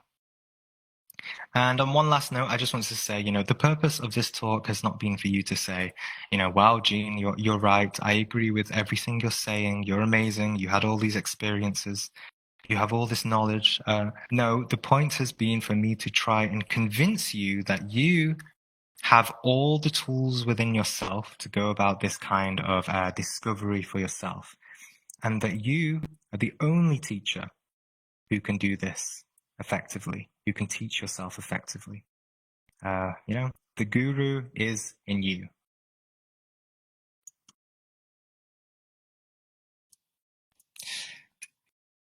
Okay, all right, I think that's enough for now. I could talk for hours, but I think it's better after all that information to answer your questions now. I'm just going to be a couple of minutes, get some water. Feel free to talk amongst yourselves and try to think of specific questions. You know, this is the same principle in the astral. If you ask a vague question in the astral, you'll get a vague answer. But if you ask a specific one, you're more likely to get a specific answer. You know, the kind of questions we ask say a lot about ourselves, right? Okay, I'll just be 2 minutes. Cool. See you in 2 minutes, Pete. Amazing. Yeah. Hey, this is where it gets real, guys. Let's Everybody continue start with the thinking your Q&A questions. in a couple minutes when Jim gets ready. That was so good, dude. Dude, that was so Hey, man, good. Alright, what's up? I've had a lot of experiences. Honestly, I tell you, 11 years of this, I still don't have enough experience, but hopefully I can do my best. And of course, as I've been saying, you know, even when I was in my Gnostic group, knowledge is different from experience, and I've been really practical with all this as much as possible. I've not gone too much into many books, you know, and my knowledge is limited like everyone else. So let's have some questions. Yeah, I guess I can be so bold Yeah, to start it out, Zygo? maybe. If you don't Huh? mind, Gene. Oh, okay. Yeah. I'll come to you next, Zab. Yeah, go on, Tarot Reader. You mentioned, you know, that people should stop dreaming. It sounded a bit like, you know, what I've read in the Tibetan yogas of dream and sleep, where this pretty hardcore group of Buddhists seem to be of the opinion that, you know, anytime unconsciously sleeping is time wasted because you're not practicing your Buddhist practices, right? But that seems a little hardcore. Like, to an average person, Yeah. Would you really recommend they do everything they can to eliminate, you know, restful sleep or dreaming from their life that way? Or what would you say about that? Yeah. Oh, well, first of all, astral projection. Some people say different things. For me, okay, take it from me. When I wake up from an astral projection, they are the most restful sleeps that I've had. Now, maybe not if I've been to kind of lower dimension where things are quite dense, but honestly, 95% of my experiences, I've woken up with this rejuvenation, this new energy, right? Because these are we're usually connecting to higher realms. So it absolutely, I've not experienced that it affects your level of energy at all. You can have more restful sleeps actually. Instead of being asleep, dreaming in fragmented consciousness, and then you wake up all groggy and your mind is everywhere and dispersed, right? You know, if you're astral projecting, your consciousness is more gathered together, and you have a better sleep. But yeah, just to, you know, address that. But as you said, yes, it kind of does seem extreme. And of course, we all need to take our own, you know, we need to approach it in the way that we can personally handle. We don't just go into it and, you know, try to just be perfect. No, you know, it all starts, you know, wherever you start, it's where you are now. It's where you feel now. All it takes, it seems like it takes a lot of effort, but actually it doesn't really take effort to just be aware, of what you're thinking in the moment. Just be aware of what you're doing. And actually, you don't need to force yourself to stop dreaming, to stop thinking, because through awareness, through true awareness, through deep self-inquiry, you will naturally overcome things that you don't want to be anymore, if that makes sense. You will you will transcend your level of thinking. Like in the book Eckhart Tolle, Power of Now, he says, what you accept, you go beyond. But you can't accept what you're not aware of yet, right? So it all just starts with awareness. We're just with who you are, and you do this day to day. You learn about yourself, and then you see new things about yourself. Usually we don't like them, but we just accept them. And then what you accept, you go beyond. You have the opportunity to accept it, and you go beyond. And this is learning. This is growing. This is expanding. So sometimes, yes, it can seem it's a bit extreme, but it's not when you just take step by step approach and be gentle with yourself. You don't need to get into a harsh relationship with yourself, because that would just be, developing a worse relationship with ourselves. We get more confused, we get more angry with ourselves, right? If you get angry with yourself and stuff, you just need to observe that. Why do you feel that way? Why do you feel like it's such a great effort, right? You have to ask yourself, if you think this is all such a great effort, why? Ask yourself, why do I think this is such a great effort? What is within me that I feel is so great, is so in my way? So, like I've been saying, self-inquiry and gentle self-inquiry. We don't need stress at all. Right. I hope that somewhat answers your question. For sure. Thank you very much. Zalko, you had a question? Yeah, I have two short questions. So, do you know Robert Monroe and the documentary "The Path Beyond the Physical"? And the second question is, you distinguished a lot between these different realms of reality, I would say, but aren't we experiencing them at once? And actually, it would also be possible to go to the astral plane while in the waking state. Okay, yeah, great question. Yeah. Kind of three questions there. So Robert Monroe, I've seen a few of his works. As I've said, I've been focusing on my own experiences. I have been intending to look at his work, but no, you'll find most authors in this field have read his work, especially people from older generations who are like 40 or 50. They all, he's like a father of out-of-body experiences, right? But no, I've not had time to really look into him yet, but from what I've seen, I definitely recommend his works, especially because the authors that I look up to, recommend him so much. As for different dimensions, yes, like I said in the Kabbalah, the Tree of Life, we're connected to them all. But it depends. It really just depends where your awareness is situated. Like I said, consciousness is fragmented.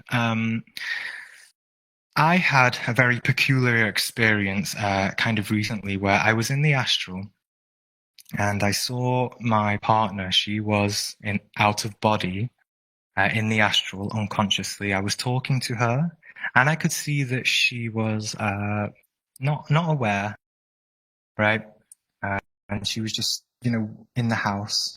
I didn't want to, try and wake her up, but I actually tried to wake her up, right? I said to her, hey, you're in the astral right now. Wake up, look around you. And as I did that, I saw another body of hers come out, through the wall and start to merge with her. It was slowly floating and merging with her. Now, she started to get like really confused and scared. I was like, I didn't want to like cause anything weird here, so I said, no, it's okay. But this said to me, I interpret this as, our consciousness is fragmented, and truly in a real way in the astral.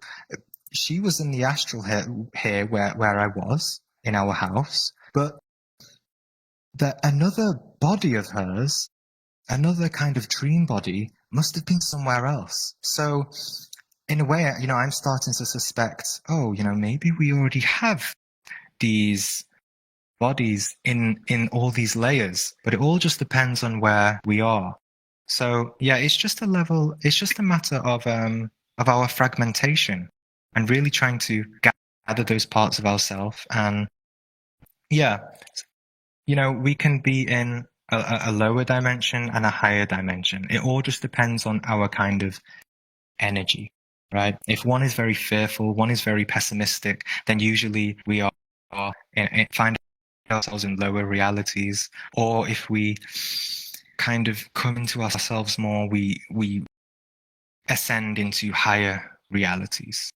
Yeah, it's a bit difficult to explain, but I hope that kind of explains that. You said something else? You wanted me to clarify about something? No, that was it I can't actually. Thank remember. you for sharing. So Okay. the only thing I added was like the path beyond the physical is a documentary, but it's actually based on Monroe and his work. So that you actually answered that. Thank you. Yeah. Okay. All right. Okay. Next question. Anyone else? Yeah. Yeah, can I go ahead? Celestial Vamp. Oh, sorry. I just saw Celestial Vamp first. Yeah. What's your question? Okay, so you mentioned stuff about how like there was amplified like sensations and stuff during astral projection, as well as like say like comparative to like a lucid dream where you may try to manipulate your environment but you can't, or it doesn't like necessarily work. So I'm wondering, are those things exclusive to astral projection? Because I know that I do lucid dreaming and I have experienced those things.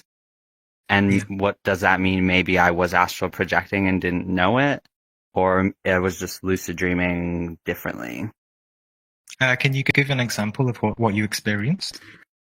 So one thing I find a lot of the time, Yeah. when I'm embracing another person, I feel sensations that I could never experience in waking reality, like the love and like passion. It's very amplified.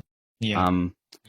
As well as say like trying to go around the corner and see someone, but it doesn't work. Or like say like one thing, like using my gun as a finger, like my fingers as a gun, but then it doesn't work. Yeah.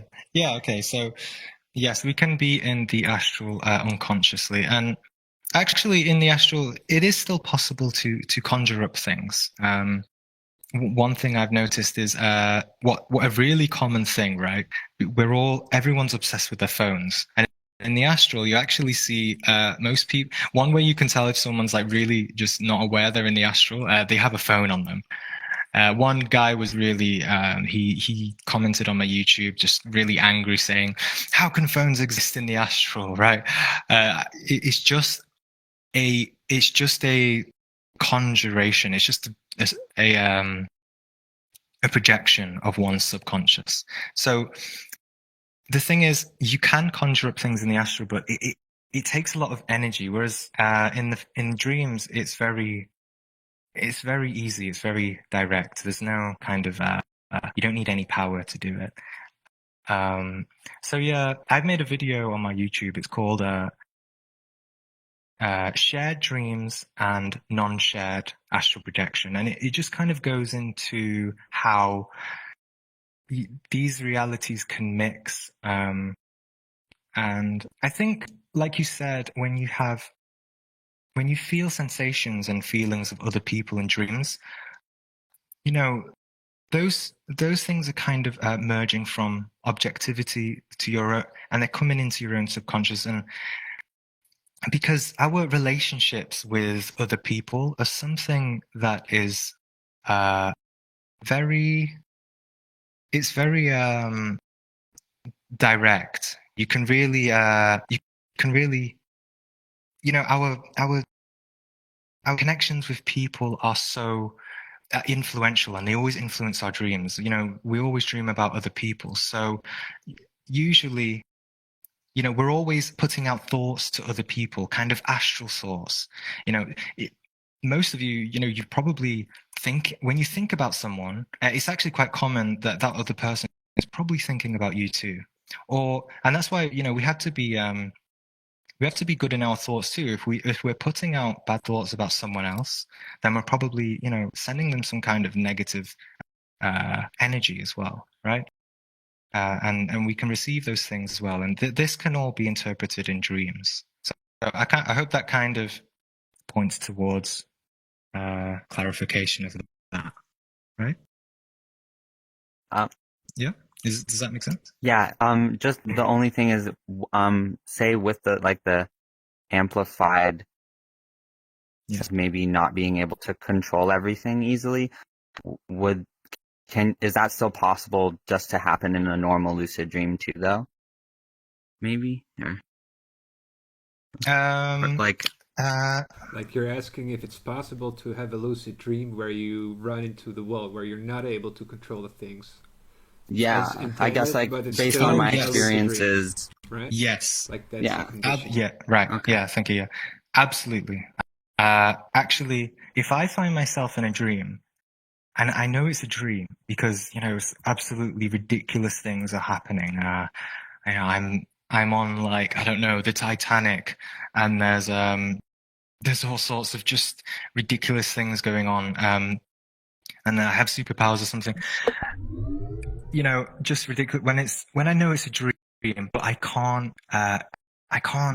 control it and I can't break the dream, then I usually just follow the dream because it's like my subconscious has showed me something, or I'm in a part of my subconscious that is so powerful and so ingrained within my own consciousness that I can't break it. So it's a learning experience, and this is why dreams are very important as well. We shouldn't ignore our dreams. We should learn from them.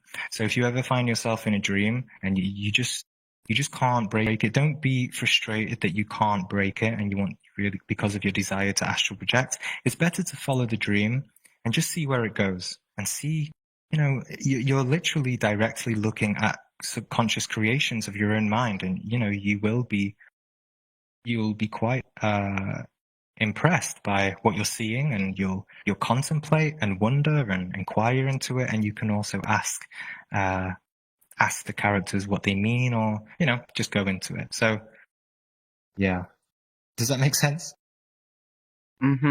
Yes. Yeah. Okay. Quick question, real quick. All Okay. right, so I read your book. First off, I want to start by saying it was phenomenal. You know what I'm saying? It went hard. Oh, great. Thank Other you. question I have is, you mentioned Egyptian mantra, the 5 Ra On. My question is, what is your experience as far as, carrying it out? And then also, in my experience, I've tried doing it, but it's like, I guess I'm a little bit too focused on the mantra that I don't end up being able to fall asleep like I should. So my question is, how were you able to deal with that? Or how would you recommend going about, mantras as far as like, how intensely should we be focused on the actual mantra itself? Or should we actually be just trying to be focused and, fall asleep saying it?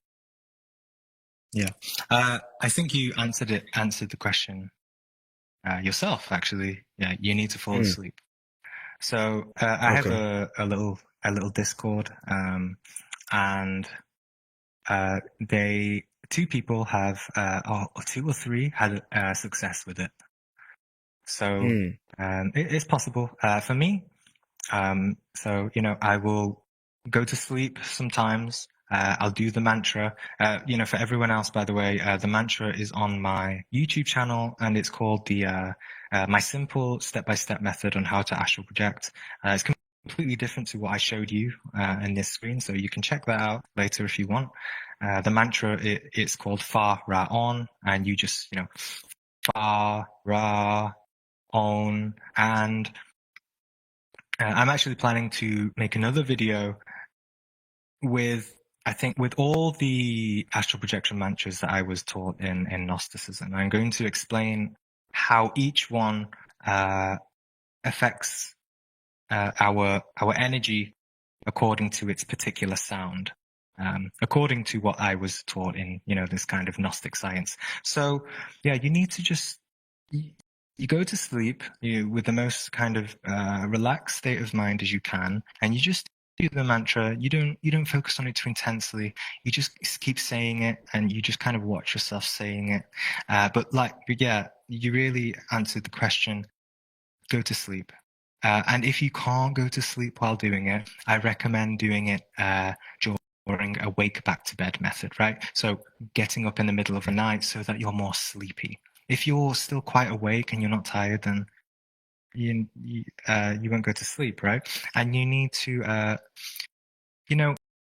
don't worry about doing the mantra perfect, because as you fall asleep and as you keep saying it, I'm describing how it happens for me as well. You'll start saying it with different orders, and you kind of feel drunk. You start going into a trance, and you kind of feel really groggy, and then you'll just go to sleep. And this mantra was taught that eventually, without knowing how, okay? Because the mind always wants to know how. Without knowing how, at some point in your sleep, you'll find yourself in the astral, and you'll remember it as long as you've been training on remembering your dreams. Always work on remembering your dreams first. Yeah. Got it. I hope that Okay. answers it a bit. Yeah, that helped a lot. Because I've been doing mindful meditations every day. As far as that's what I'm trying to do, is just more aware. The second question is just, you mentioned that you had a Discord server. I would like to join that if possible. Yeah, info about that will yes, be posted in our Discord after the presentation. So links to Gene's platforms and all his contacts and stuff will be posted after this. Don't worry about that. Okay, cool. Appreciate that, bro. Yeah, no worries. I do have a little Patreon. It's like a $3 Patreon, just kind of a support thing. And, because, it would be nice to do this full time. I'm a high school teacher in my day job. So, that goal is to kind of do this full time maybe one day. But yeah, with that, there's a little private Discord server. However, if you don't want to pay for that, I'm also in the Astral Lounge Discord, which I'm there and active, and you can ask me questions there as well. Tarot Frog will, I think, post that. Yeah, for sure. Okay. Ash, yeah? Yeah, Was that Ash? Did you put your hand up? About, you mentioned something about breaking the dream. You know me already. I do a lot of meditation. And Ash is a staff in the Astral Lounge Discord, by the way. Yeah, go on.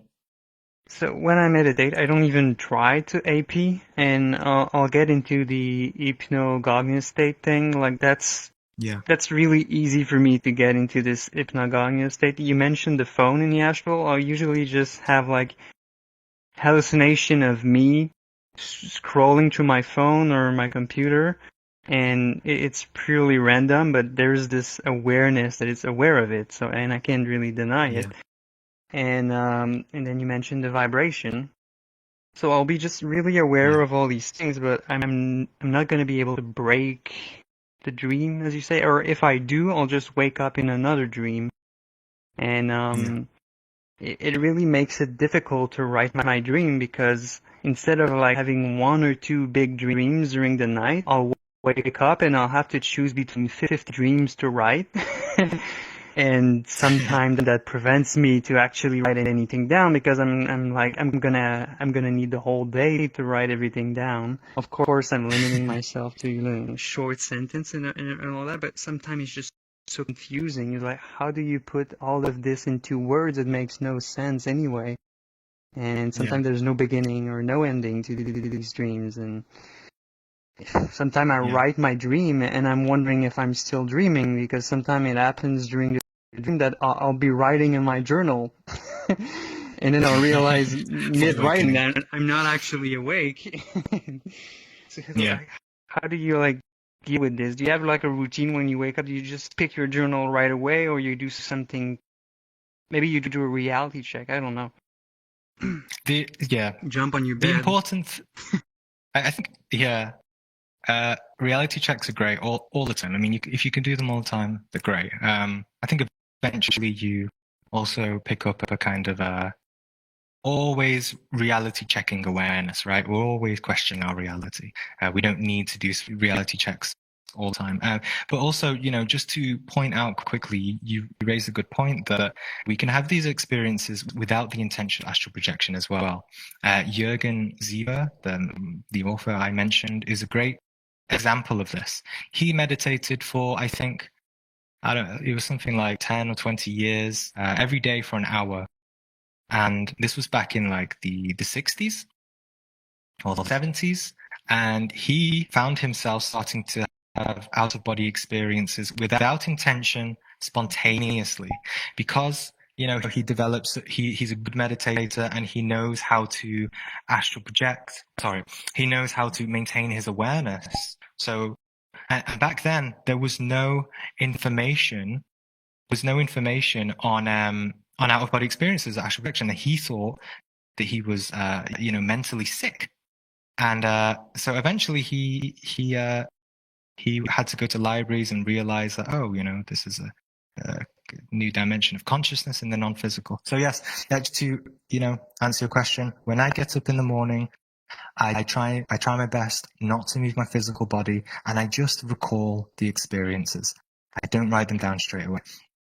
It's best to try to keep your physical body still. Once you move it, you start going into the realm of physicality. So just wake up, stay still, and recall everything in detail, vivid detail. Just see it all before you write it down. Go through everything, every detail. The important thing is just detail. If you have so many dreams, I have a lot sometimes as well. I don't write them down in all like so much detail. Just try to get specific ones that help your memory to recall those specific stories that played out in your head. And you don't need to stress too much about recalling everything if you had so much. I mean, it's a great sign that you had, that you're having so many recall dreams. Does that kind of answer the question? Yeah. That's one thing I get from your presentation is that I thought I was coming here to like learn something new, and I did, of course, but I realized that I'm closer than I thought I was to this whole thing. But what you are suggesting, from my past experience, when I don't move my body when I wake up and I try to recall a dream, I'll try again since you suggested, but usually I'll just fall asleep again or go back into another dream, and it's hard to it's just harder to distinguish between waking reality and the dream, because I could be dreaming that I'm recalling a dream. And do you have many lucid dreams? Every night. Okay, so I mean, once you're lucid, have you ever tried meditating in the dream? Yeah, I'm not gonna say like it happened on purpose. It's more like okay, I'm aware that my dream character is like meditating or something, but nothing too intense or crazy. Yeah. Have you tried my? It's one of my videos on how to. It's a method specifically for astral projecting from a lucid dream. Have you tried? So once you're lucid, fly up into the sky very, very fast. Have you tried that? No, because usually when I lucid dream, I'm more like a celestial right vampires. now, where like I'm sitting on a chair and I'm just watching the movie, and I want to see where it goes, so I let the dream flow. I never really had that sensation of control unless I'm about to wake up. Yeah. Then I'll get a bit more of, but that's usually where the dream breaks. But when the dream breaks, I'm into waking reality, not into the astral or something. So I would say try next time you're lucid, fly up really high. The sensation of falling or flying can induce vibrations as well, and the act of just flying up really high gets you out of that narrative of the dream of whatever maybe you're in a building, you're back in your school. It just gets you out of that narrative, and you go up, and then you have the feeling of space, and space, and it is so profound, right? Even if it's just in a dream, and you'll start feeling vibrations. For me, it's a very effective way to enter the astral plane from a dream. I usually experience the opposite. I fell down stairs or fell down from an elevator, and then I wake up. So I guess see why, when people have vibrations, it's common for people to wake up, because it's like you can't handle. I've experienced it so many times. It's like you can't handle the energy. It's like, I don't want to take this on. When we feel this energetic, this energy, which can often feel like falling, you have to just like be intoxicated with it, right? You have to learn to like that feeling. And if you do, and you go into it and you merge with it, you'll find yourself in some interesting reality. Gina, I just had a quick question. You've been mentioning meditation a lot. I was just wondering if you distinguish between different styles of meditation, and for example, if you would recommend something different for cultivating mindfulness than you would for, the example you just gave of the kind of thing to do in a dream. What kind of different meditation techniques do you acknowledge and use? Can you say something about that? So meditation,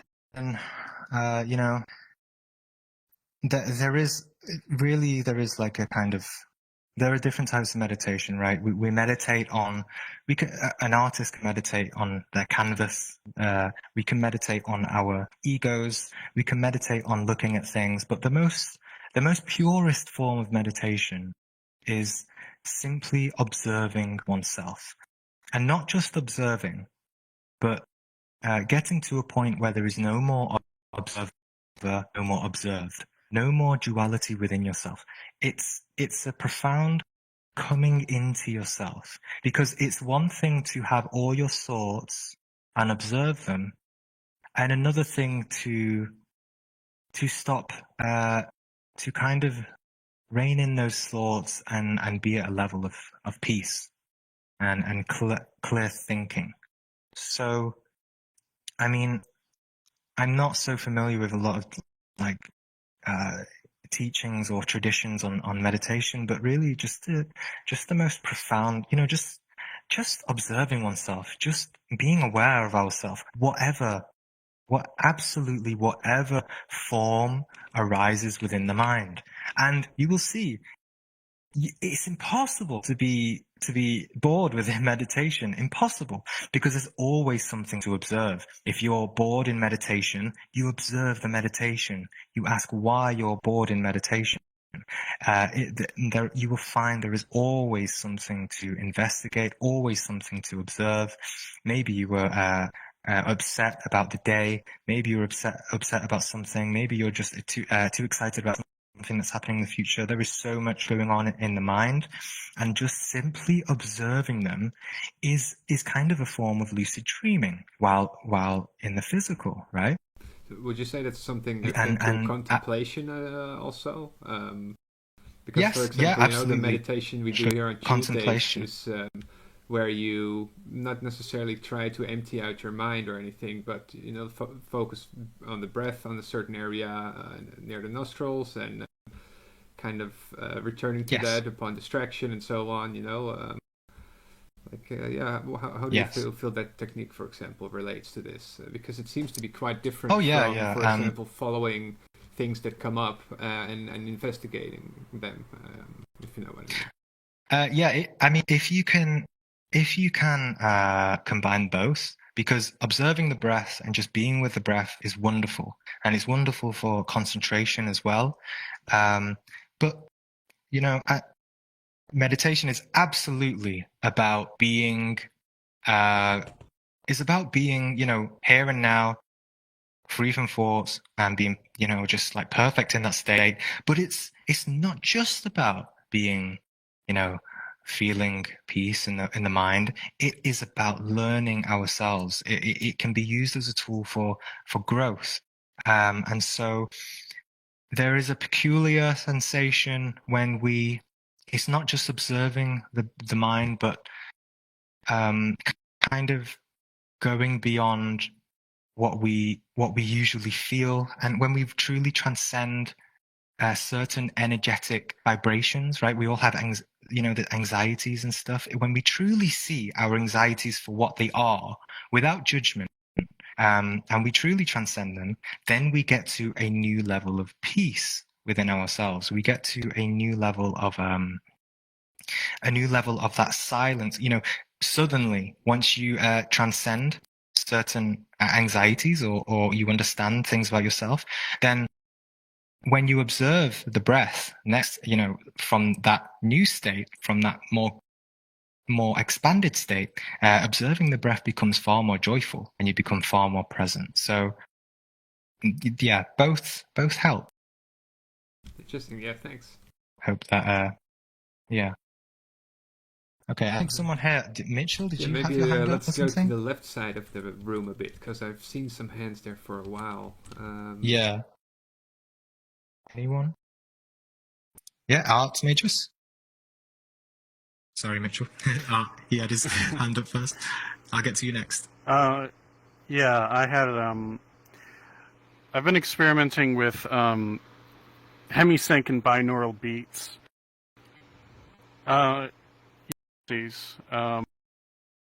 Yeah. I was wondering what your opinion is on those things.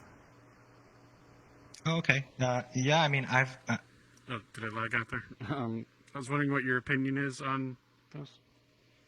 Sorry. Actually, I don't know much about binaural beats, but I have used them before. Just out of curiosity, and I've had success with them. So yeah, try them out. Astral projection, binaural beats. I mean, it makes sense, right?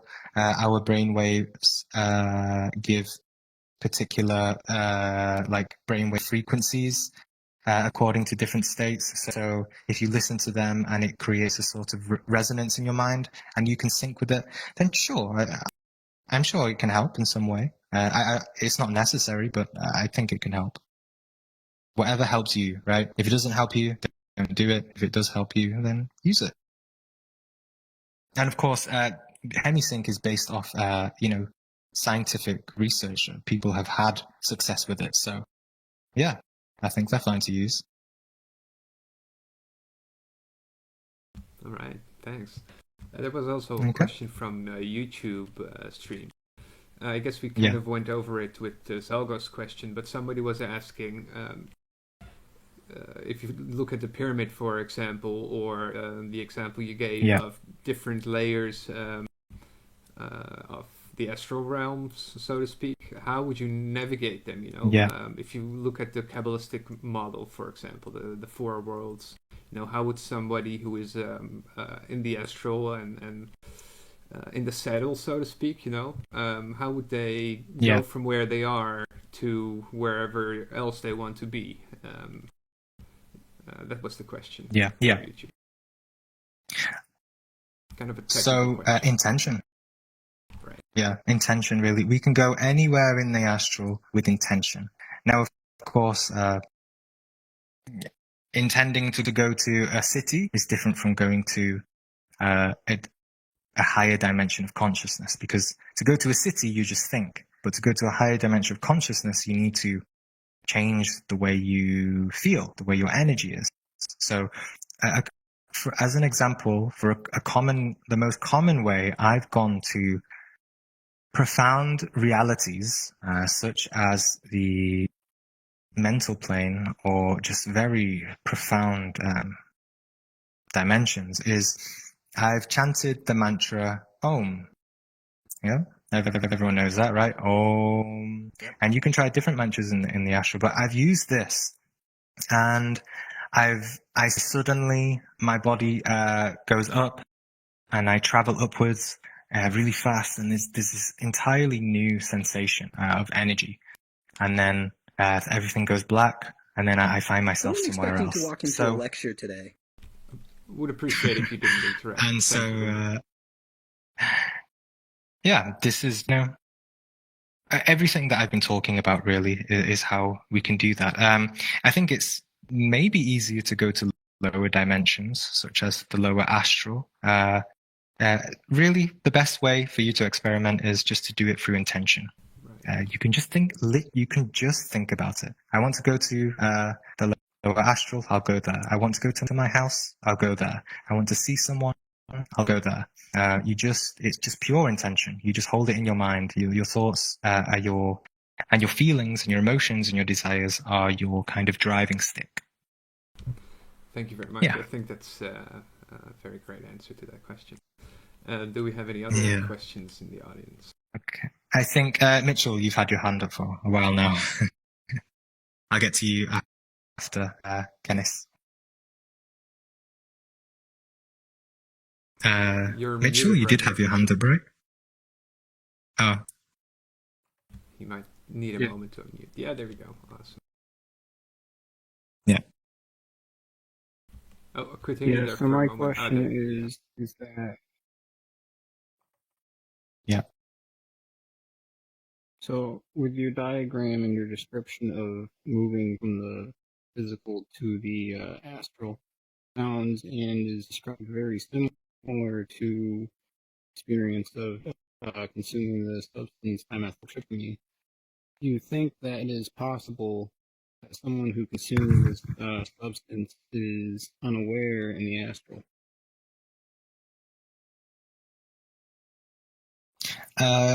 So sorry, I didn't quite get that. So someone took DMT and then they weren't aware, they weren't conscious that they were in the astral or something? I think what he's asking, is that would it be possible for somebody who uses substances, which by the way I should say, don't recommend it. Take care of whatever is safe and legal wherever you are. Whenever we discuss these things, it is not a recommendation whatsoever, but it is relevant to the discussion for some people. So again, I guess the question was if somebody uses specifically DMT, would there be some way in which they are in the astral but unaware of it? I guess that's what Mitchell is asking. Yeah, great, thank you. So yes, it can happen. However, using substances is kind of like what I described in the lecture when I said about using microwave meals, right? You use it and you don't really understand how it works. And using substances is like getting in the back of a Ferrari, right? And or a rocket, and it just goes off and you have absolutely no control. And it's very easy to slip into unconsciousness. And more often than not, you will be kind of directed by your own ego rather than your own sobriety. We need sobriety, we need control, we need our own usual sense of self so that we can develop a gradual, steady practice, right? I have, in my university days back in, like 10 years ago, I have, tried cannabis, LSD, mushrooms, but I tell you, nothing, absolutely nothing compares to daily meditation and having sober astral experiences. I've experienced far more profound, far more ecstatic experiences than those student university days of, just trying substances. They can be a glimpse. They can kind of teach you, but if you're abusing them and you're using them more than once or twice or just all the time, it kind of becomes a crutch, right? You're abusing it. But, they can teach you, but, as Tarot Frog said, it's really not necessary. And I wouldn't explicitly recommend it to anyone. But, guess, everyone, we're all, Yeah, but one thing about VR Mystery School, if you go into the library room we have here, there's many categories of all sorts of teachings and methods, that can get you, again, interesting and mystical and meaningful experiences, and none of them involve any substances. We've had discussions about this before. And most seasoned practitioners here seem to agree that it's worth putting into practice in the time, because again, the experiences will be more profound, more earned, more relatable, within the framework of whatever you're studying and practicing, and just your personal journey in general. So absolutely. To wrap up that. And DMT, and DMT is like it's naturally occurring within us, right? So why rely on an external substance to activate it when we can activate it ourselves? Okay. Did you need clarification? Did you have your hand up? I think he did. Is your microphone working all right though, Mitchell? Because you've been a little quiet since you asked. Yeah, it's laggy. Okay. Yeah, it's because he's on Quest. Normally he lags a little, and it takes a second for him to hear the voices of other people. Okay, I thought you were going to say he's on DMT. My other question. Yeah. So my other question is, with proving of the astral, especially in your book, you mentioned that you could put an object with a sequence of numbers that you don't know about in another room and go in the astral and then confirm it that way and come out. I brought this up to a different group, and they said that's only proving the experience, but not the astral.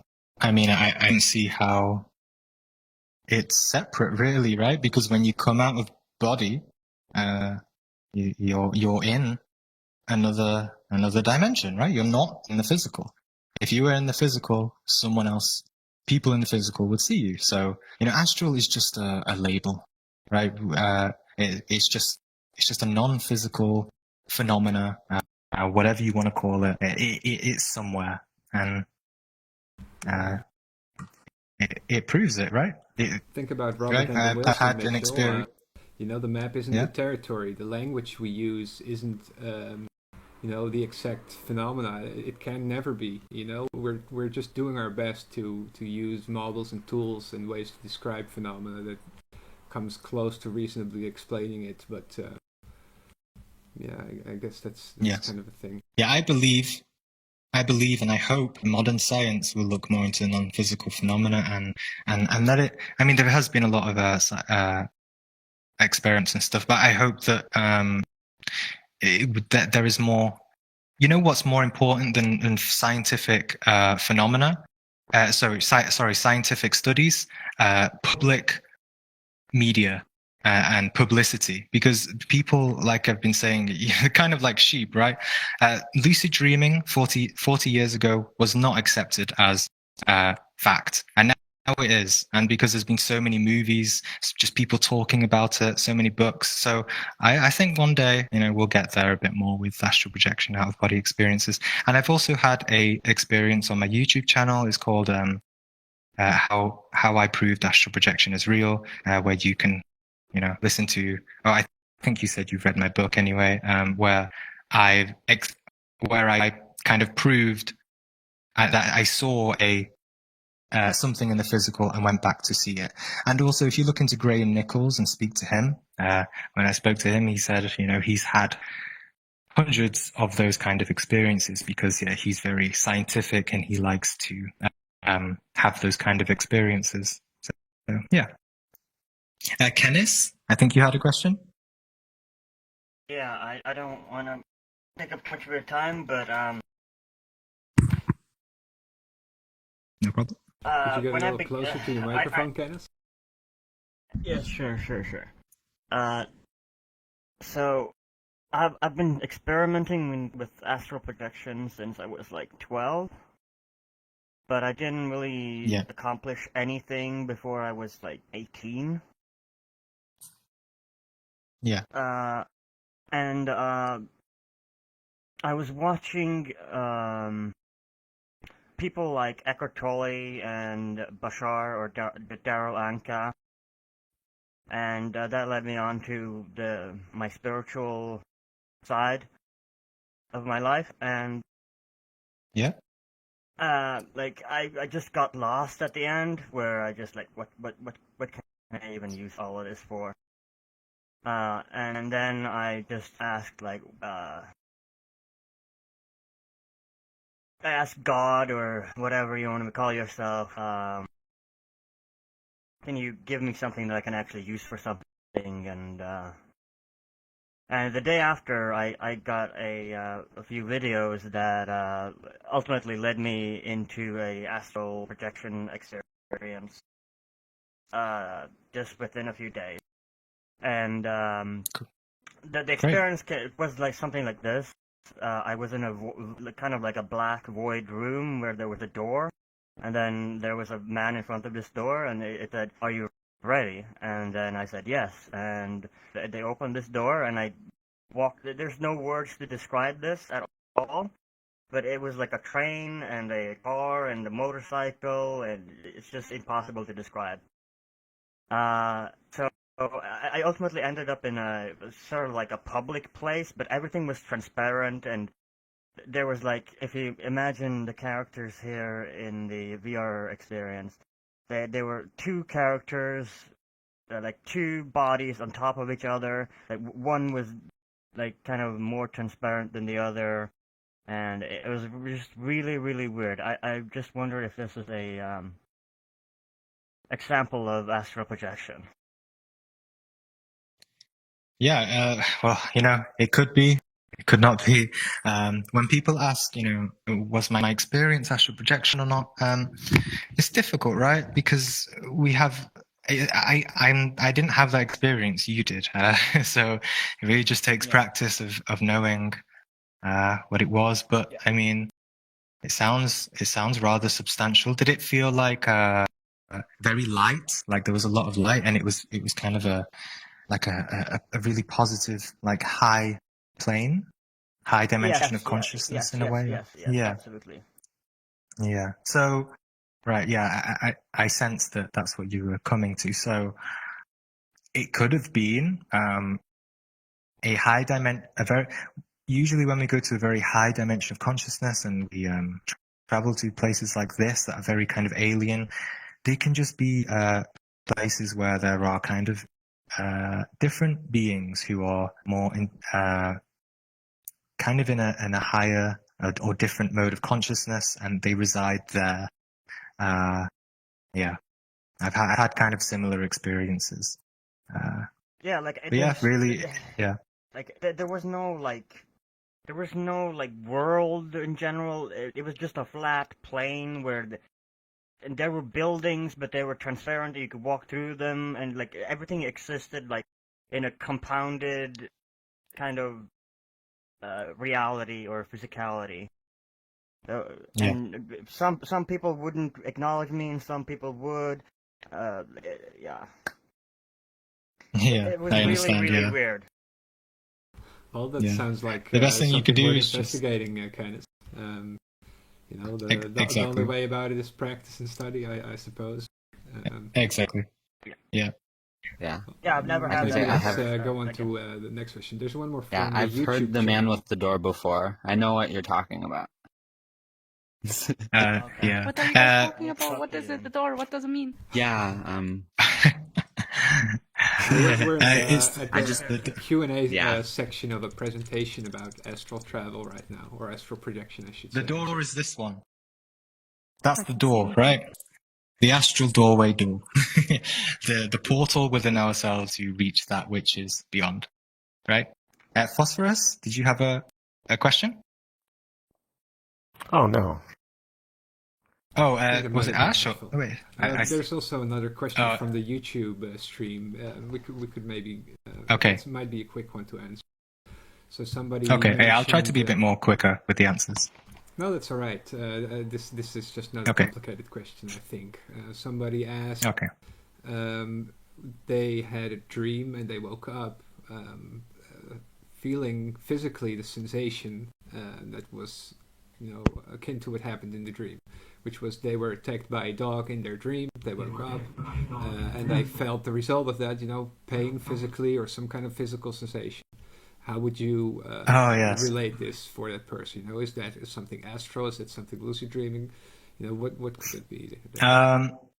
I think anything that happens in the non-physical, whether dreams or astral, those sensations can happen when we wake up, but they disappear very quickly, and it's kind of it's the power of placebo, right?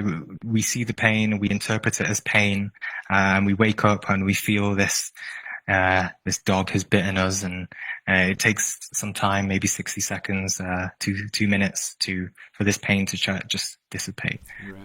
But yeah, it can happen, but it's not usually specific, physical. One of these I wouldn't different things. Right? I wouldn't say so. Yeah. But I think it can happen in both. Maybe more astral than not, because the astral is more a kind of more palpable and more physical-like feeling. But I think it can happen in dreams too. It's only happened to me in the physical, actually. Right. Sorry, it's only happened to me in the astral, actually. I've never experienced it in dreams, so yeah, maybe it's only in the astral. I'm not sure.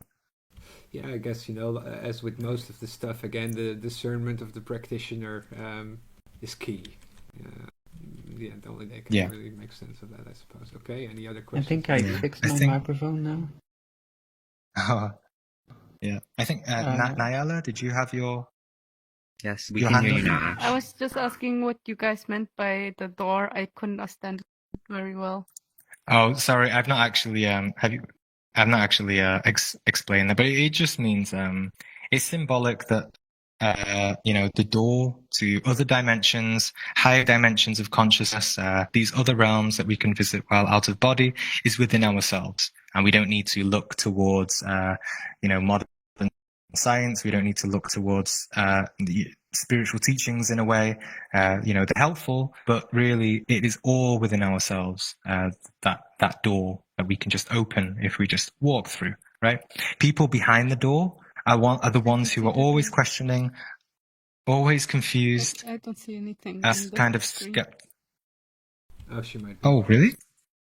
Someone quest. Yeah, it's because it's quest user. Yeah. Well, it's just a YouTube stream.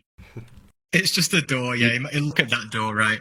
And people behind the door are always questioning, skeptical. But the people who have gone through the door are the ones practicing. They're not thinking too much. They're just always practicing, always having new experiences, etc. Yeah, it's just symbolic of our own ability. I just had one quick one too. When you started, is claircognizance also a part of something that happens in the astral plane, or it comes from there? Yes, absolutely. Just clarify claircognizance, because I get confused with instant another knowing. one. Yes, instant knowing. So, for example, I was once in the astral and I met a kind of spiritual teacher, guide, and this happens very often, that you don't need to talk like we are talking to each other in the physical. Information can be kind of interchanged without words. You just know, right? I walked into a kind of lecture, and she said to me, the information that was given to me was that this was a lecture for the kind of public unconscious people. So actually, when at night, the masses of this world can actually undergo certain lessons while we're sleeping. So yes, that's what she said to me. So all sorts of information can just be known. It's very easy there, because the dimensions aren't very dense, and information comes to us a lot quicker. Obviously, this is a skill that can be developed. It's just about practicing and listening to your intuition, not doubting yourself, meditation, etc. So yeah, it's definitely a thing. Claircognizance. I have another question for you, Gene. You mentioned. Yeah, I'll get to you next, Ash. Oh yeah. You mentioned, that in your perception, the dream state or being asleep is the platform from which you launch the experience, right? But then, for example, in ceremonial magic or like even something people might be familiar with, the Golden Dawn system, there is, the kind of meditation where you go into sort of a trance state first and then supposedly astrally project in an experience that is based on an archetype of nature or reality or whatever you want to call it, fundamental building block kind of a thing which you then perceive this way. So how would you contextualize that, right? These people use the word astral travel or projection for this, at least in their old papers. But what are they doing in your perception when they approach these archetypal so are you saying through meditation or trance? So you kind of want clarity on people doing it supposedly awake, right? Yeah, so it's not going from wake to sleep to astral. It's from awake to trance state through ritual, and then from there into a vivid experience of what they say is an archetypal force or a fundamental aspect of nature or something like that. Yeah. So this is actually it's actually very advanced. And the reason why I always recommend for people to do it from the sleeping state, because it is the most natural state and it's the best way you can recognize what is a genuine experience. I've met people who think they are astral projecting while awake. They're just clearly not. There's just this, as someone who's experienced, I really can just tell these things from talking to them, and they obviously get upset when I say, look, you're just using your egoic imagination. But yes, it is possible. If you look into descriptions of meditation is can be described as conscious sleep. So these kind of trance states that occur, it's the act of consciously going to sleep, but in a very intentional way. So it is possible to astral project from meditation. However, it's quite advanced, and it is something very advanced, very profound, because, if you want to profoundly astral project from meditation, you need to transcend desire, right? You need to not always think about, in meditation, I'm going to astral project. You need to connect with that state very deeply. So, absolutely, and like you said, some more context there. These systems, they're all very involved. If you want to get to that point, there's so many preliminary practices and disciplines, and even learning symbolism, whatever. It's very involved. It's not a very everyday task. Yeah. So, and that's why they use those systems and all those complexities, because as I said, you can use astral projection to investigate anything, to study anything, and so to do it in a very kind of ritualistic way for a specific thing would be an ideal way to do it, because you're really solidifying your intent. But yeah, as I said, it's something a bit more advanced to do it from a kind of meditative state. Some people will say you can astral project while awake, but meditation is a kind of going into a sort of sleepy trance state where your body goes into a kind of kind of ketosis. Is that the word? But yeah, so I hope that kind of thanks. clarifies it. Thank you very much. Ash, did you have a question? I'll get to you next. Is that Jake or Zaldo?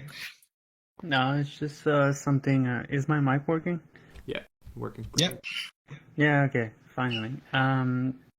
So fear.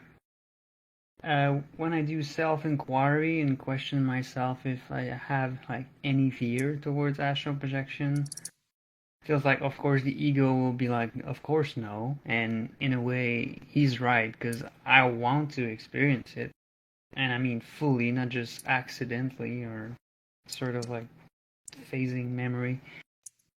But I think I put my finger on the fear that actually holds me, and it's not the fear of astral projecting.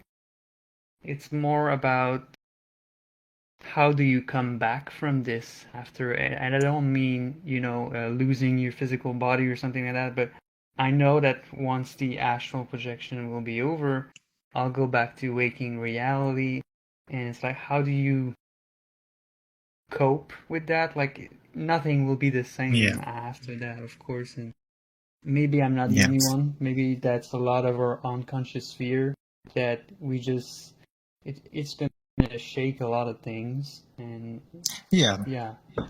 what would you say to me? It's similar to like you hear like people saying having Kundalini awakening experiences, right? And they can't deal with physical life. So this is why I've been, stressing that, the practice is always here and now with whatever challenge comes up. And after you astral project and if you have a very big awakening and come to this huge realization that, life is something you didn't realize and you really touched that which was beyond, you just have to accept that, you come to terms with it in your own way, meditate, and try to just at least feel come to some peace with that, because it really is still part of the journey. And it always depends, of course, on who you are and how you are. A person can go into the astral and become extremely happy if they're a very positive person. I'm going to live my whole life and I'm going to die, and then I've got loads of things to look forward to after I die. Or a person can, a more kind of negative, or the kind of negative voices in our head can either say, "Oh, what is the point in living when I've seen what's beyond? There is no point to this physical life." But the biggest reality and realization we have to come to is physical life is absolutely integral to astral projection. It is the foundation to our spiritual progress, and you'll realize that you'll start to gain a sense that there is a sort of grace and a sort of synchronicity and a sort of purpose to your life, your personal life, and to where you are right now, and a slow discovery of why you came into your life to experience what you're experiencing. And this way we connect to kind of our personal purpose. And your personal purpose is always satisfying, always makes you happy and makes you joyful with whatever, your purpose is and what you connect to. So like I've said, it's always just about being aware. Whatever comes up in the mind, we might get trapped in it for a bit with fears and stuff, but we just observe. We have to keep observing, and that's that really. I've tried to. I think for maybe 2 years out of the 11 years, I tried to get away from spirituality. I did it too intensely. And eventually, I just couldn't brush it off. The experience is so powerful of that knowing. It was always there in my mind, and I just found that it was harder to live life trying to ignore it than not. And I can say I'm much happier now, just carrying on my spiritual path. But yeah, just be gentle with yourself and carry on and be happy. Feel better. Like I stopped taking weed and it really changed everything. Yeah. I'm able to get high naturally, and but I'm not gonna go into the details. But yeah, I feel a lot better because of that, and I have a lot less crotches, as you put it, and I rely more on myself and on the present moment and just being observant of everything, including my ego. Yeah. Just watching it, but I try to be careful about purpose and things like that, because that's another sort of like, when you say you only see your mind, you see achievements, dreams, and stuff like that. So, and those are like other projection I feel like I need to be careful of. Because your ego will start to like see those things as a sort of like goals or achievement you need to do, or you will like miss your life or something like that. And, but for me, I feel like that my purpose is only to be here and now, and all these other things will just come. Yeah, we don't need to explicitly chase purpose. As you said, you just carry on being aware, and purpose arises naturally in our emotions. Yeah. Okay. Do we have someone for a question? Yeah. Okay. I have a couple of questions, but in case I ask something that you might have already covered in the lecture, I arrived late. I missed basically all of it. Yeah. I think it's been recorded, so you'll be able to review it if you want. So I don't ask. Well, I was sort of hoping that I was the last person to ask questions in case I took up too much time, but I think you did already cover this. I think one of the first questions I have is I wrote them down here. So, like, for example, how do you know you're in a dream versus astral projection? I mean, is there any noticeable thing? Like, I mean, is it hard to mistake one for the other? Is it like visually different, or is it just different sensation? So I feel free to refer Jake to the recording because I appreciate your time is valuable. Yeah. And we did go over that in depth, Jake. But if you want to answer, feel free, of course. I don't want to. Yeah. Yeah, it's just something that you've already covered. There is so much to it. Definitely review the lecture, and definitely see my video on my YouTube channel on there. Where is it? This one, Layers of Reality, top left. So definitely go see that one. It covers everything, including that astral dreams are not controllable in a way, and they don't react to your own sensation, your own expectations, and stuff like that. So yeah, definitely see those. And you had a second question, right? Yeah. Well, I think this one is it's sort of a broad question, but it's like about the sort of not separation anxiety, but like the force that sort of keeps us in our body. Like, is that a thing, or is it like why is it difficult for a lot of people to leave their body? Just is it because of their awareness? Yeah, that's also a major. Yes. Part of the So again, you will see in the presentation. You'll see attachments, right? Attachments to thought forms, attachments to all those branches. They kind of keep us stuck in our dreams. And we also do have our attachment to our physical body as well. So yeah, I think you'll find some answers in the lecture as well. Oh, that's okay then. I'll review the footage then afterwards. Hopefully I should answer all my questions. Okay. Yeah, I would go into it, but I don't think I have too much time left. I want to answer more questions. And also, listen to the lectures, watch my videos. If you're still stuck on something, just ask me a question in Discord or leave a comment on my YouTube channel, and I usually get back to all the questions. So, yeah. Okay. Anyone for another question? I still have time. I have like 20 minutes or so. So yeah, Celestial Bank.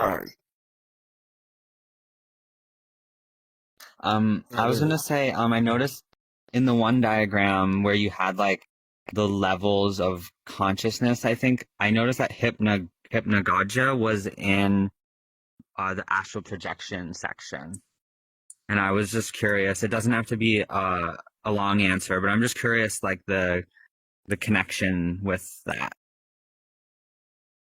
Oh, okay. So hypnagogia refers to any kind of extrasensory occurrences, phenomena, or sensations that happen that are not clearly observable in the physical dimension. So this can be loud sounds, voices. It's kind of like when we're going into the non-physical, your body is sort of acting like a tuning, a radio tuning, right? And you can hear all sorts of noises on the way, all sorts of frequencies. You just need to be impartial towards them and just carry on.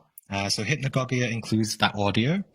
It can also include a visual perception. So again, it's kind of like a TV tuning. You kind of see static or multicolors and stuff, all sorts of things. And then you have also the sensation of your energetic body coming out, and that can feel very very lively, more lively than your physical body of blood and bag and bones. It's really an energetic feeling.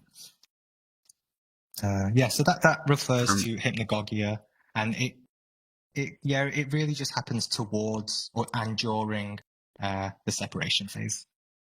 Okay. And just to continue that, hypnagogia, it's something that I experience quite a lot. So I'm like quite familiar with the experience. But normally during meditation, right? Well, when I'm sleeping, like around in like the barrier between awake and sleep on either side. Right. Yeah. So like hypnagogia or pumpya, either way. But yeah. Anytime I have that, I experience like extreme fear, like every single time, and I'm wondering, and almost immobilizing how strong. Sometimes almost feels like there's a presence. And I know the way it sounds, a lot of people say, "Oh, sleep paralysis," but I can still, I'm not paralyzed. But it's just this extreme fear. And then say like the sounds, the noises, it triggers the fear even more. And I'm wondering maybe what could help me, like maybe this, like when you said like a monk, maybe how I could help the fear. Yeah. I mean, you can train yourself to kind of visualize yourself going through this, being confident, having no fear. We have to have courage. I know it can be strange, but you have to be focused on your goals. Don't be focused on hypnagogia. Don't be focused on vibrations. Focus on what you want to do. Focus on, fear of all this and things that the voices in our minds get fearful about. I mean, be logical, right? Why should that outweigh desires that we want to do in the astral? If you want to go to the moon or something, or you want to, maybe you had a family member who died and someone you love, and you want to go and visit them, like, focus on that. Just focus on, you have some kind of incentive, right? So to take your mind off it. When we focus on the ego gets more amplified, right? So just try not to be too, thinking about it too much. And you really just need courage and practice, and you can get past all those stages. There is nothing to fear from it, and don't resist fear. Just allow it to be. But fear about astral projection. The topic is just fear itself, right? And probably a lot of people in this room have different types of wisdom on how you can overcome fear. It's just fear itself, right? The only thing to fear is fear itself. But of course, don't be fearful about it. Just accept it as another kind of sensation or form in your consciousness, as anything else. Yeah, just observe. Okay. Anyone? Yeah. Real quick, I want to go off of what he was saying. I read a post on Reddit that did say, which I don't know if anyone else feels like this, but like when you're really silent, you can hear like your own internal body's frequency. And one person suggested that when you get to that stage, you could try like imagining a radio knob, like you were changing the frequency of the station, and just like try turning it up, and it'll help raise your vibration, and you can kind of skip that whole stage of feeling like entities or something is in the room with you. Because I've had that happen to me a few times, actually a lot, and it'll feel like, oh, I'll hear like footsteps in the room. Like it happens when I'm like halfway, basically when I'm in sleep paralysis, when my mind is awake but my body's asleep. And doing that has helped a little bit. And also, you know, I was gonna ask you too, Gene, do you ever like sit there and meditate and listen to your own internal frequency or the low pitch sound that you can hear, and use that to help center your awareness? Because some people aren't aware of it. What you mean exactly by internal frequency? If you could elaborate a little bit on that, it might help answer your question a little better. It's like when it's really silent, you can hear like this constant flow of sound, like kind of like a vibration, but it's like energy, but it's like really subtle. It's not like very empowering, but it's there if you really like turn your attention towards it. It's like inside. Yeah. So like everything I've been saying, observing oneself, it does not just include thoughts of language and what we hear, right? The workings of our consciousness and our own structure of our self is made up of energetic occurrences. So when I say observe oneself, it's not just the thoughts, it's our feelings, our sensations, our emotions. You say frequencies, that's fine. That's how it can come across that way too. I suggest look into Shabdi Yoga, SHABD. It's all about listening to one's inner sound, they call it. That's how it's described. And actually, just by listening to that sound within ourselves, because we're all a kind of sound in a way, right? We're always giving off like a very subtle sound. It might be difficult to understand, but just by doing that, you can astral project. So it's a Hindu yoga. It's called Shabdi Yoga. It's quite ancient. Yeah. Appreciate I hope that answers your into question. I have a question. Yeah. Yeah. You said And those I'll go to you, mantras. Joe, after. Sure. Yeah. Sorry, go on. No, he had his hands up after, so I'll go to him after. Yeah. Okay, so you said those mantras are here for what exactly? Like, for what do we use the mantras? Like the mantra, and stuff like that. well, I don't think I have the capacity to kind of describe the true depths of what mantras imply, but Om, for example, is a very ancient mantra coming from thousands of years of Buddhism, or from Sanskrit or something. They're related to kind of vibrations, or to connect with frequencies, certain sounds that we create with our mind or our vocal cords are meant to give off a specific purity or spiritual feeling, right? You know, our word, the vibration and what we say is overlooked, right? We're all always talking. We don't realize that we're making such complex sounds, and what we say, creates our reality, what we speak and what we say. So when we start mantralizing, we kind of break up that inner chatter and use our voices, the vibration of our voices, in a more purer way, a more kind of inhuman way, right? We're connecting with, we're trying to detach ourselves from our humanness and connect with other dimensions. But I suggest just looking at research more about mantras. and the benefits of them. There's a lot of information on that. I'm not that knowledgeable about mantras in themselves. Well, I could say something maybe about from purely psychological or scientific point of view. You know, any thing that you spend any length of time or any measure of energy on, you know, like doing something repeatedly. Well, if you have this association of what the mantra means symbolically, and then you again go through this process of repeating that message to yourself, then it's going to leave some kind of an imprint on even your psyche alone, you know, just from purely, you know, mundane, how does your brain work kind of perspective. That also has a significance there. But again, there's a lot of depth to this stuff. But there's many reasons why it might be interesting. And again, if you're imprinting yourself with a message, well, or an intention, you might be putting this powerhouse of the subconsciousness to work more easily.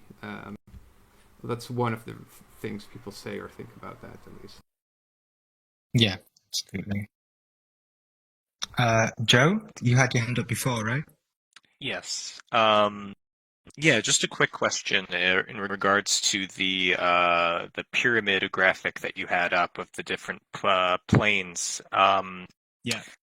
So something I've been thinking to myself when I'm thinking about a very similar graphic to this is that the mental plane I always envisioned as being close to conscious dreams, but yet on your diagram it's actually much higher than that. So I was wondering if you could elaborate a little bit on what exactly is the mental plane, maybe to you anyway, just maybe a brief description. Yeah.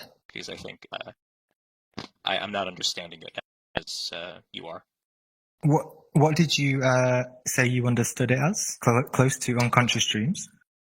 Maybe close to maybe on the barrier between unconscious and lucid dreams. I would say it's somewhere over there. That's what I have always thought of it as. Okay. I mean, so also going off Kabbalah as well. Let's see here. From what I was taught, of course, in Gnosticism, can you see the mental plane, the mental body here in the sphere of Netzach? Can you see? Astral body, mental body. Yeah. Mm-hmm. Now, I'm not exactly sure, you know, how correct it is or whatever, but what I understand as the mental plane is, I know it says the fifth dimension here, and the thing is, there are so many different kinds of descriptions of the mental plane, and I've experienced both, so I don't exactly know. And again, they're just terms. Don't get lost in them. That when you're out in the astral, you don't think where I am. Whatever you're experiencing, you're experiencing. With that said, I generally measure the mental plane as the sixth dimension. So you have the third dimension, which is of the physical. You have the fourth dimension, which is of time. And then you have the fifth dimension, which is above time and space.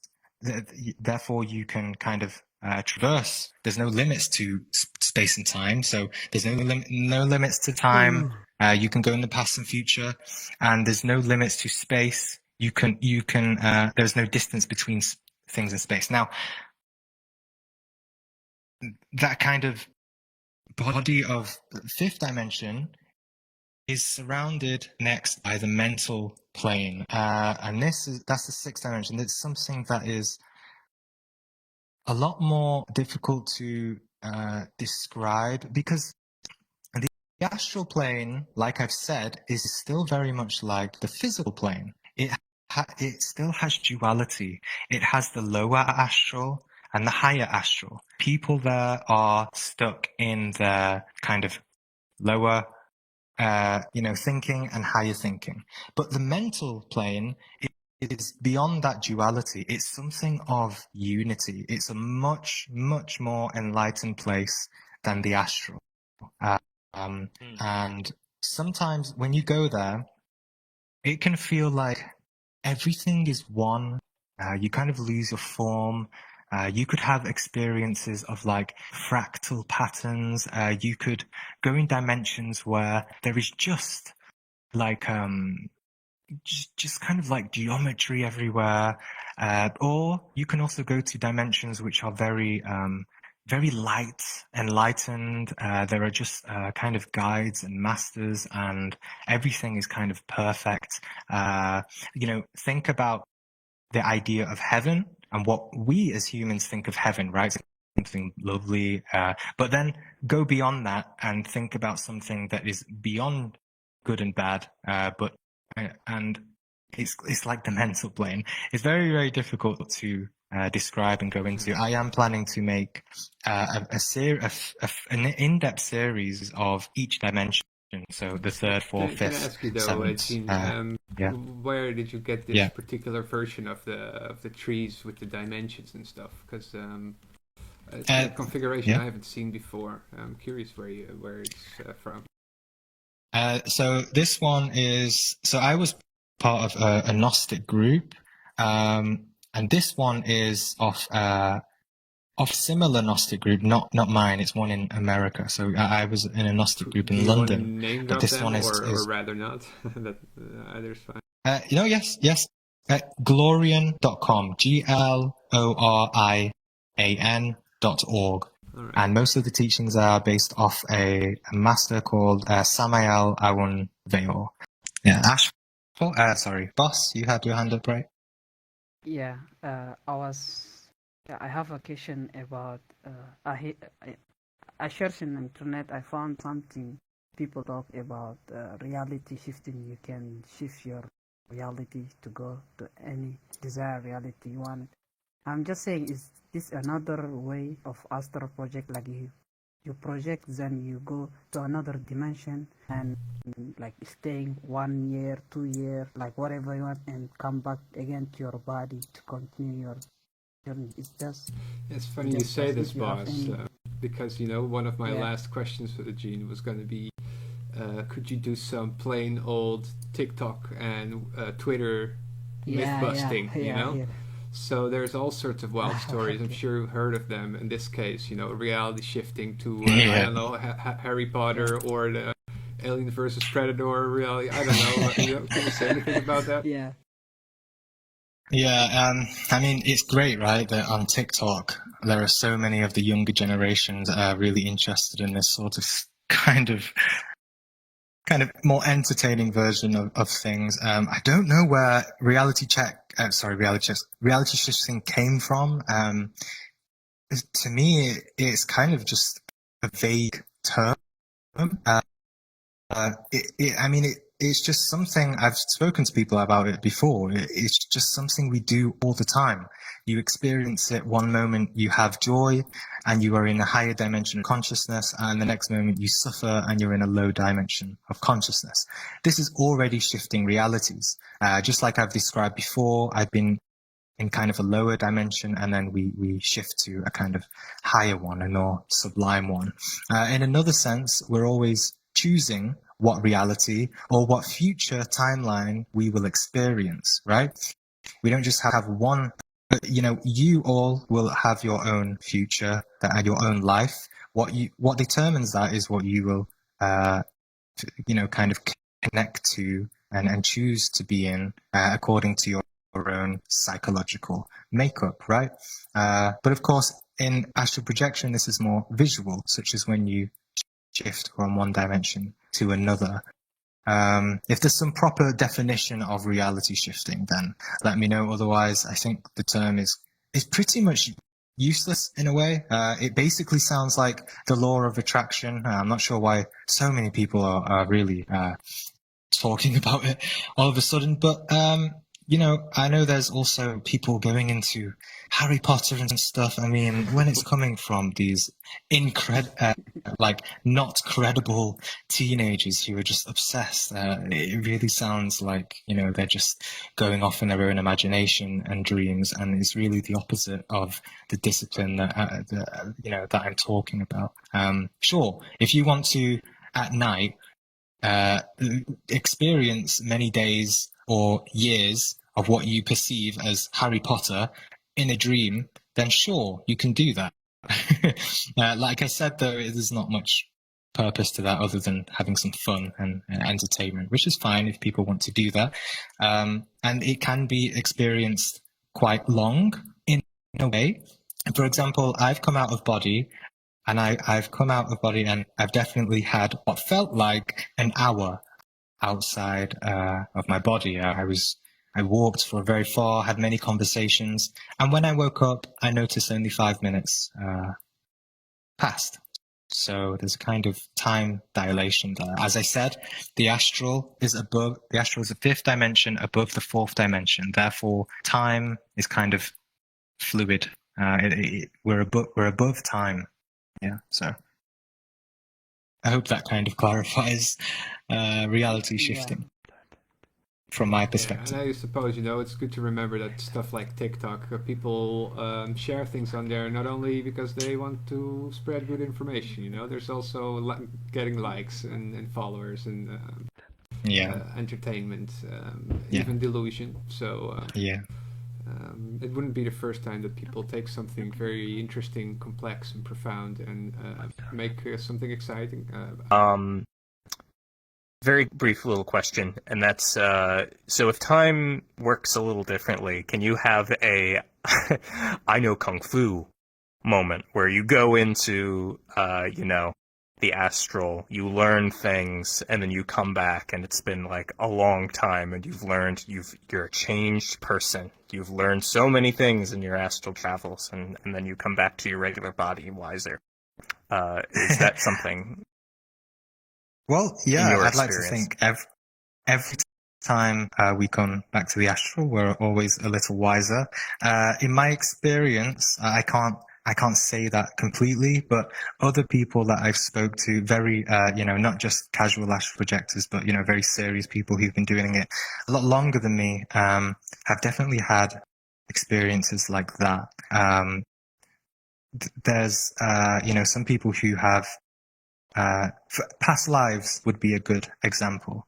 I know one person who had a past life, and he said he experienced what he felt like was years, and it was such an emotional experience for him, such a personal experience that he didn't want to share it. So I think past lives is a good way as a good example for that. I've not personally discovered mine as of yet.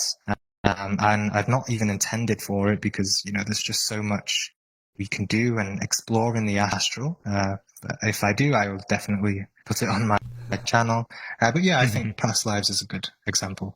And generally, cool. Gnosis, Interesting. right? Gnosis kind of experiences. You have this mystical epiphany. That's true. You Yeah. come back from that a little wiser in some kind of way. And that has many. I suppose so. I guess I was trying to get at the idea of like you go through a training regimen and like so you in the know astral, how to like Kung Fu in real life. Yeah. yeah, I'm thinking of it, I guess, more in a sci-fi, way. It's a fun thing to play with, but yes, Gnosis and stuff like that, coming back and actually knowing things. But anyway, you can definitely learn things there. I remember when I didn't know about astral projection, I would spend time practicing the guitar in lucid dreams, and I'm sure that helped me in some way. And also, kind of psychic abilities. I've never, intended to have, psychic abilities. I don't really care that much for them, but I did. It's kind of been a kind of a realization or awakening, right? And especially, living at home, say with family, you start to develop a sort of intuition and a clear feeling about what people are thinking and feeling, not in like a creepy way. You just, like if someone is hungry or they're about to ask you something, you kind of feel things that you feel or sort of hear things, what people are going to say before they say it sometimes. Yeah. Cool. Yeah. Thank you. Yeah. Anyway, I'm probably going to go in like 5 or 10 minutes. So have we got some more questions before I go? I have 2 questions. Just like I don't know if I covered these already, but I was just thinking, like, is just, I know we're sort of been here for a while, so time probably isn't. Basically, like the short version of the answer, like, what do you think happens when we die then? And also, side question, do you think if you can leave your body, can you then come back to a different one? You wanted to do that? Okay, so obviously I can't speak from experience. I've not died as of yet, but just to kind of give you from my kind of experience and contemplation and from what I've heard from other astral projectors as well, what I've read and things I was taught in mysticism, I'll just give you, flat out what I think happens when we die. It's, I'm just speculating. I don't hold this as like a core belief. But a general outline is when we die, obviously we are suddenly presented with the non-physical. And then in the astral, it's common, and this is very much talked about in astral projection books, that the soul, obviously, there's a shock, right? Most people don't know the afterlife exists, and then they die. And then in the astral, they can be seen as inside a kind of cocoon. And they don't, if you want to try to contact them, you can't contact them because they're in a kind of adjusting phase, an adjusting period where, they're reviewing their life, they're coming to terms with death, they're coming to terms with what they have to learn, and then eventually they will be able to contact with, start living in the astral world for a while, talk to different people, probably talk to their loved ones and friends and the connections that they have with other people. Those people will probably visit them in their dreams. It's quite common to see loved ones in your dreams after they pass away, and they would still continue a process of learning. Actually, when we die, nothing much changes, right? You just lose your physical body, so you just carry on learning, and then once you've learned everything, once you're ready, you'll probably go into another physical life to be born as a baby, and continue that cycle of the wheel of samsara. That's a very vague and generalized outline of what we go through. Do you think we have the conscious choice to not go through that birth and death, the recycling sort of? I mean, I've heard of that before, of people being stuck in this cycle of birth, death. So if you had the choice, could you not? Or do you believe that we have that choice?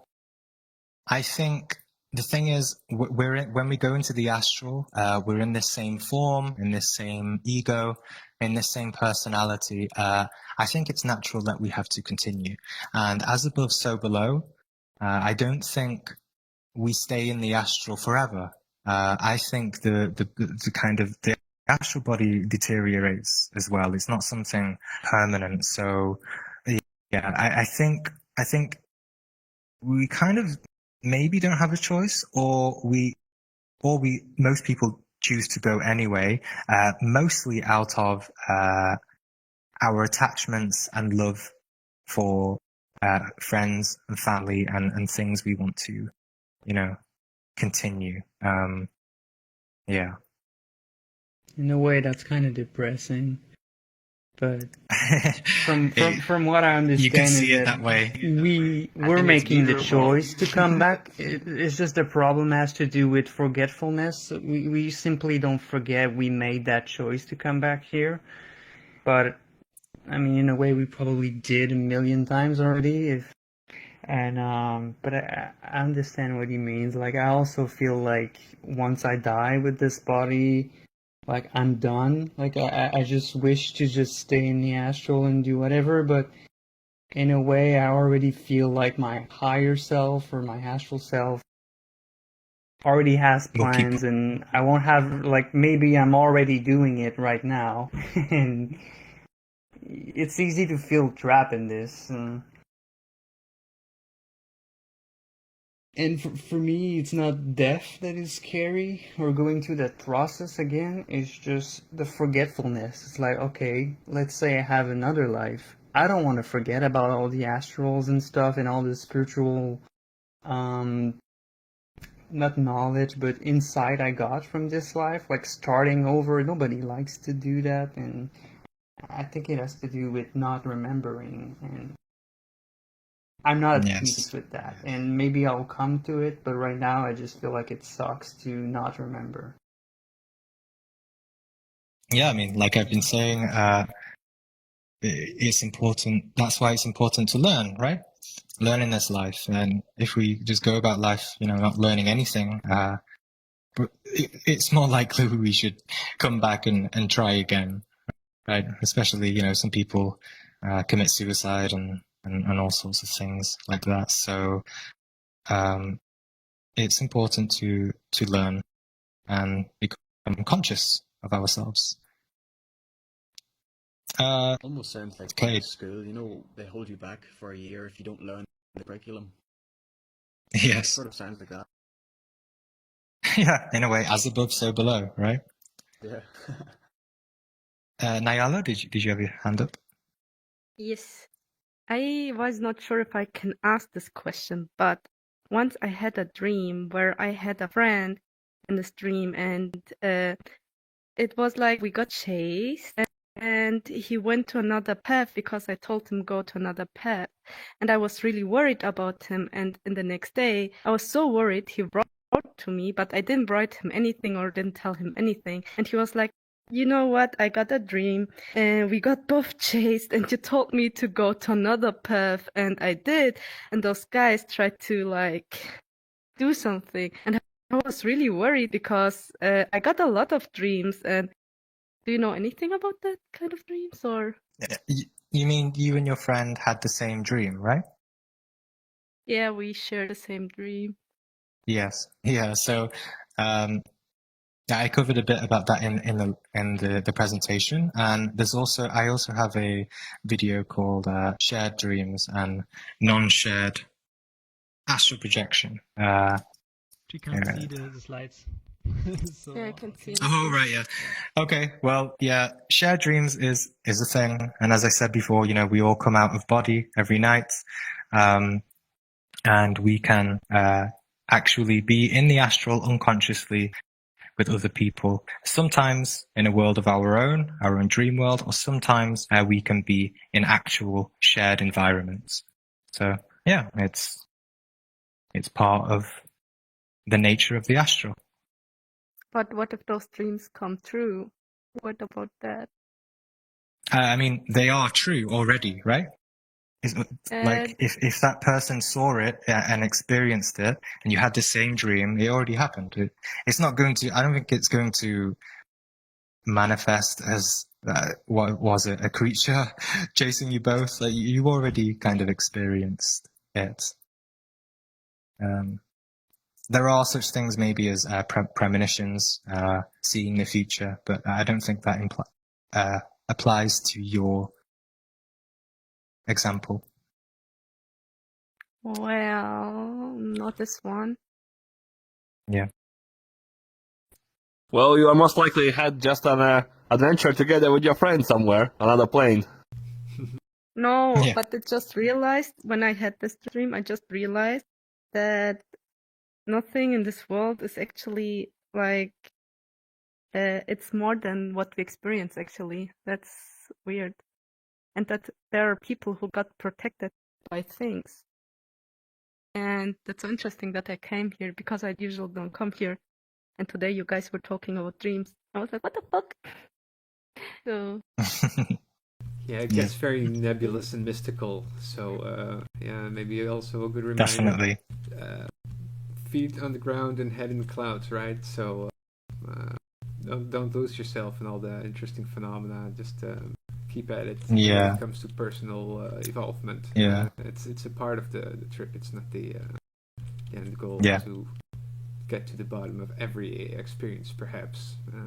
But that's just my opinion. Yeah, definitely. Like Buddhists say, I think that was a comment Alias made some time ago. The Buddhist cities, they are signs weird things that might happen, synchronicities, or almost absurd moments that are pointing to something bigger or weird going on. But hey, it's just a push in the right direction, like a pat on the shoulder, and carry on with what you're doing. Just like before enlightenment, chop wood, carry water, and afterwards do the same thing. It's yeah, absolutely. Well said. I think after a while, definitely, synchronicities become kind of second nature. They happen to me all the time, and I've not. I just don't give them any bother anymore. Right, I should go. Do we have one more question? Give me a juicy question.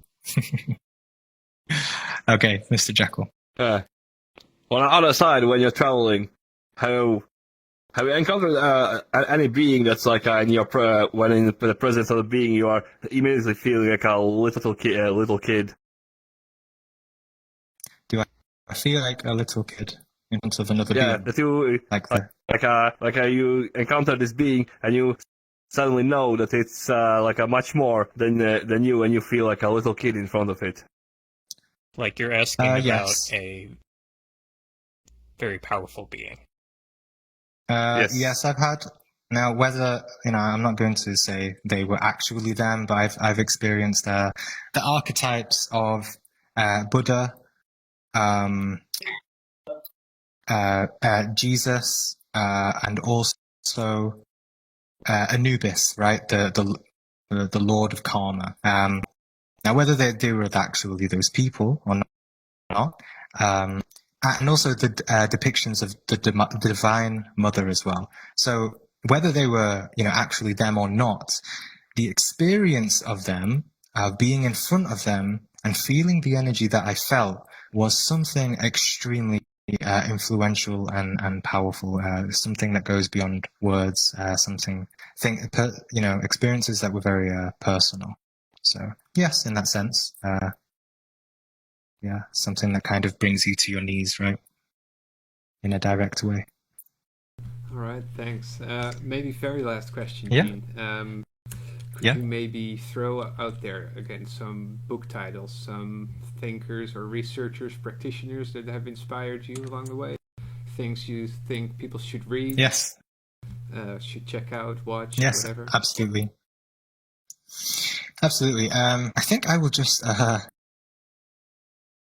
So, this is at the end of my book. So, recommended resources. As I've said in the presentation, Jürgen Siever, read his books. They are so inspirational. They aren't direct techniques for astral projection, but his experiences, the way he understands them, are really profound. His name is Jürgen Siever, Jurgen, and Siever, so Ziewe.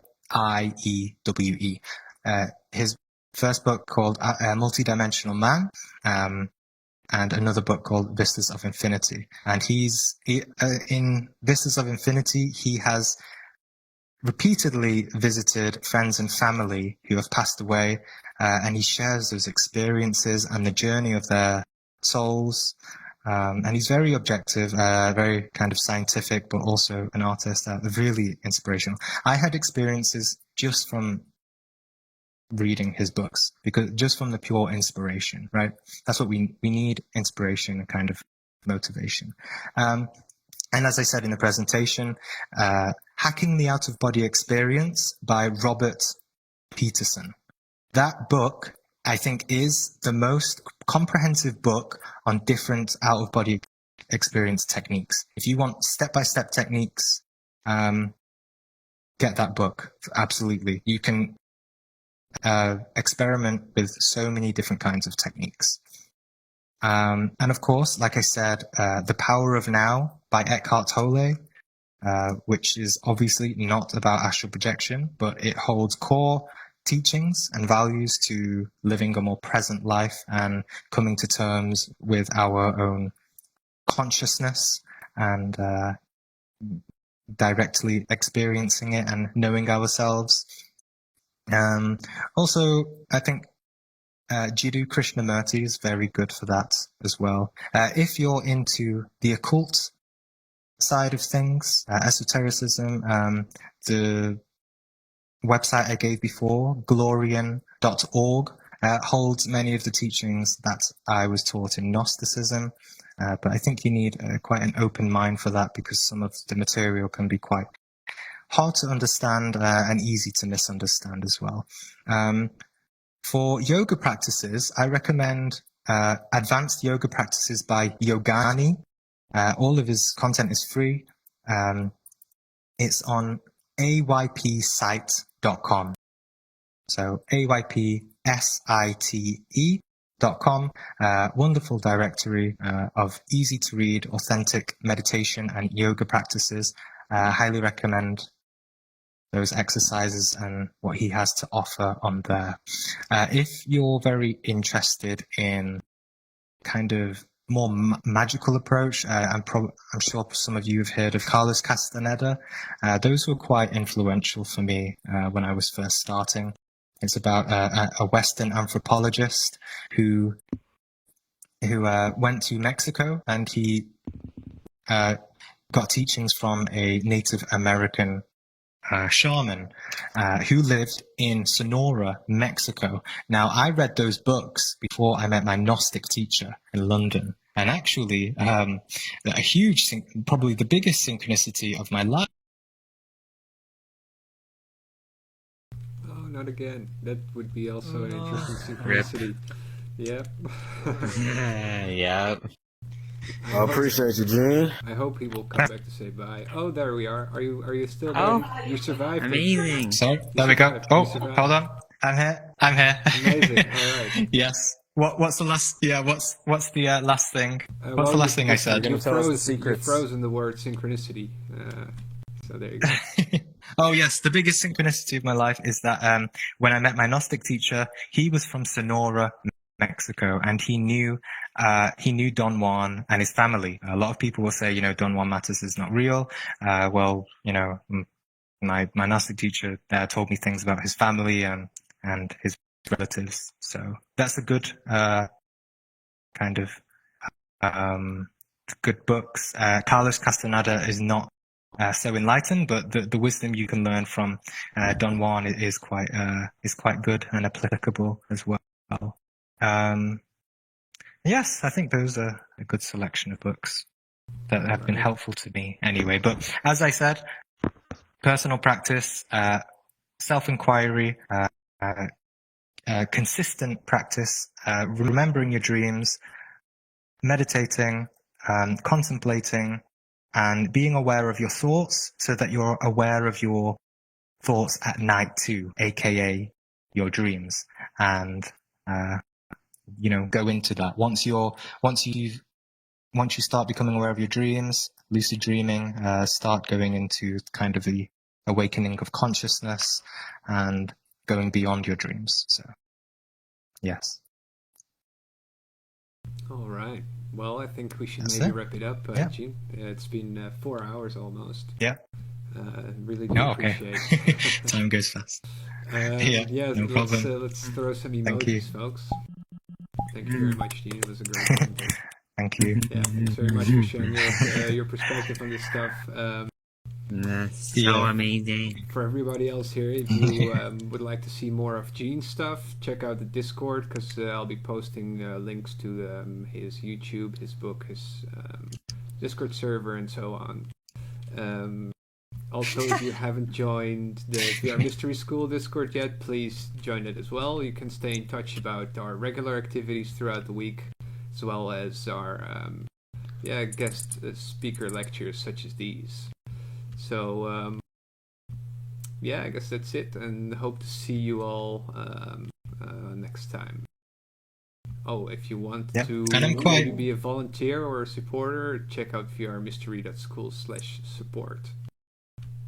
That's it for me. Yeah, and I'll be quite I'll be quite busy now. I'm in South Korea. I'm starting a new teaching job, but maybe I can do some more events in the future here. It's been really fun. Would love to have you back, Gene. Anytime you want to stop by, just hit me up and we'll figure it out. Thanks again for all right. your time and your thanks everyone, and information. Good luck. And you can always reach me on my YouTube channel or in Discord. Okay. Take care, Gene. Thank you very much. All right. See you next time. Appreciate you again, man.